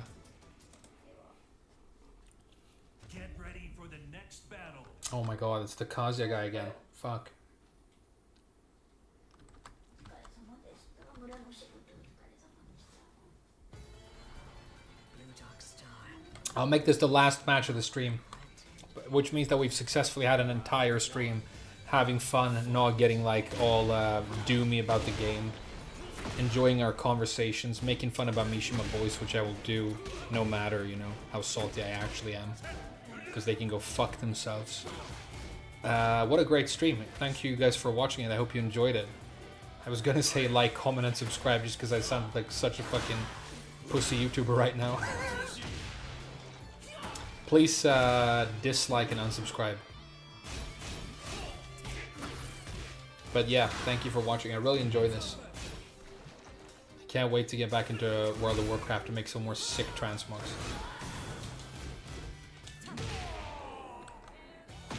Book some stream. Hey, thanks a lot, guys. Thanks.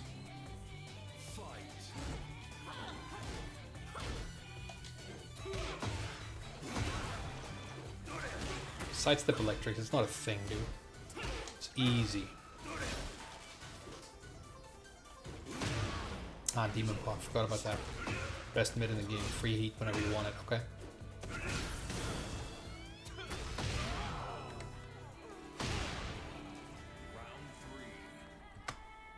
When somebody says subscribe, you don't. Yeah, I used to do the same thing. Now I just like only subscribe to people if I really like want to see another piece of content that they might make in the future, which is very rare. It's like one channel a year, but no, I've never said it. I've never said it. And if I could make it like, I don't know, how long have I been on YouTube? 6 years? If I can make it this far without ever asking anybody to like or subscribe, then I can make it, you know, forever without doing it. Which is what I'm gonna do. Hey, good block. This guy's good. It's a real shame about his character choice because he's not half bad at all. Really fucking fast. This guy's pretty great.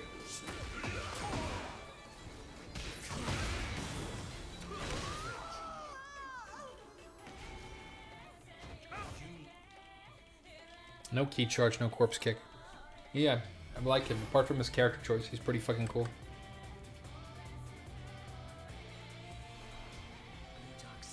You are a WoW booster? Dude, show up for another stream. I would like to ask you some questions. That's really interesting. It's actually a really interesting like thing to have done.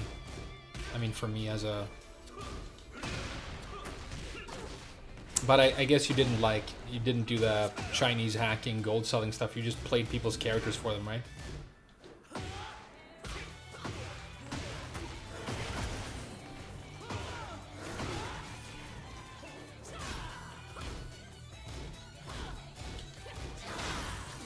Good patience. Look at all the blocks, dude. This guy's sick. This guy's sick. See all that block?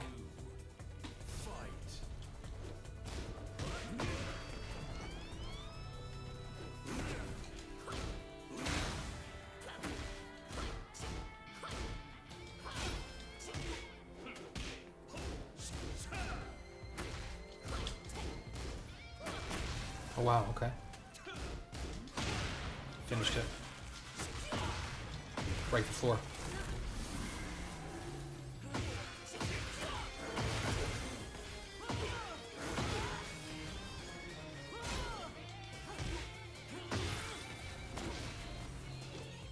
Ooh, good rounds now as well. Good rounds.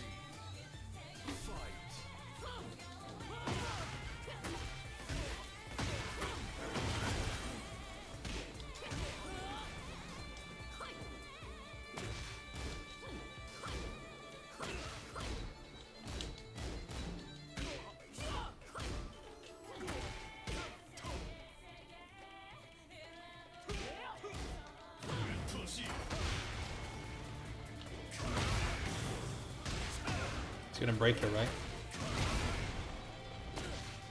Wow, I'm dead. Wow, okay. Sick match.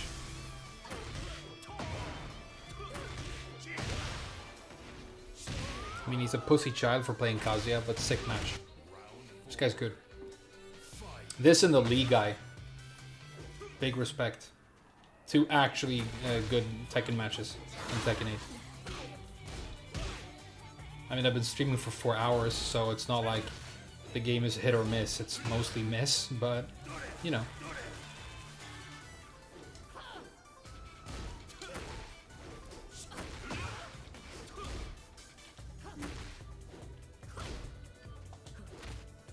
Good breaks as well. He's sharp. And that was an intentional delay. It wasn't a fucked up electric. He was baiting me. Well done.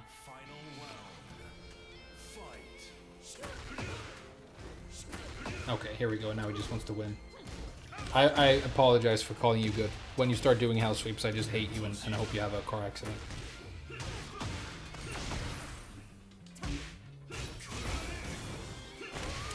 Good games, dude. That guy was good. That guy was good. Pussy house sweeps, but that guy was good.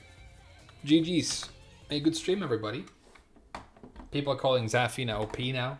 Well, you know, some people don't know what the fuck they're talking about. When people say that Zafina is OP right now, what you should hear in your ears is I all of a sudden am losing against Zafina and I am fucking trash at the game. I have very little knowledge about anything and I'm going to cope and I'm going to cancel cope stance into a seething mauled. And I'm going to fucking crouch dash all the way to Twitter and have shitty opinions, dude. She's fucking bottom one still, probably. But a really good stream. I enjoyed it. I really enjoyed it. Thank you so much, guys. Time to make dinner.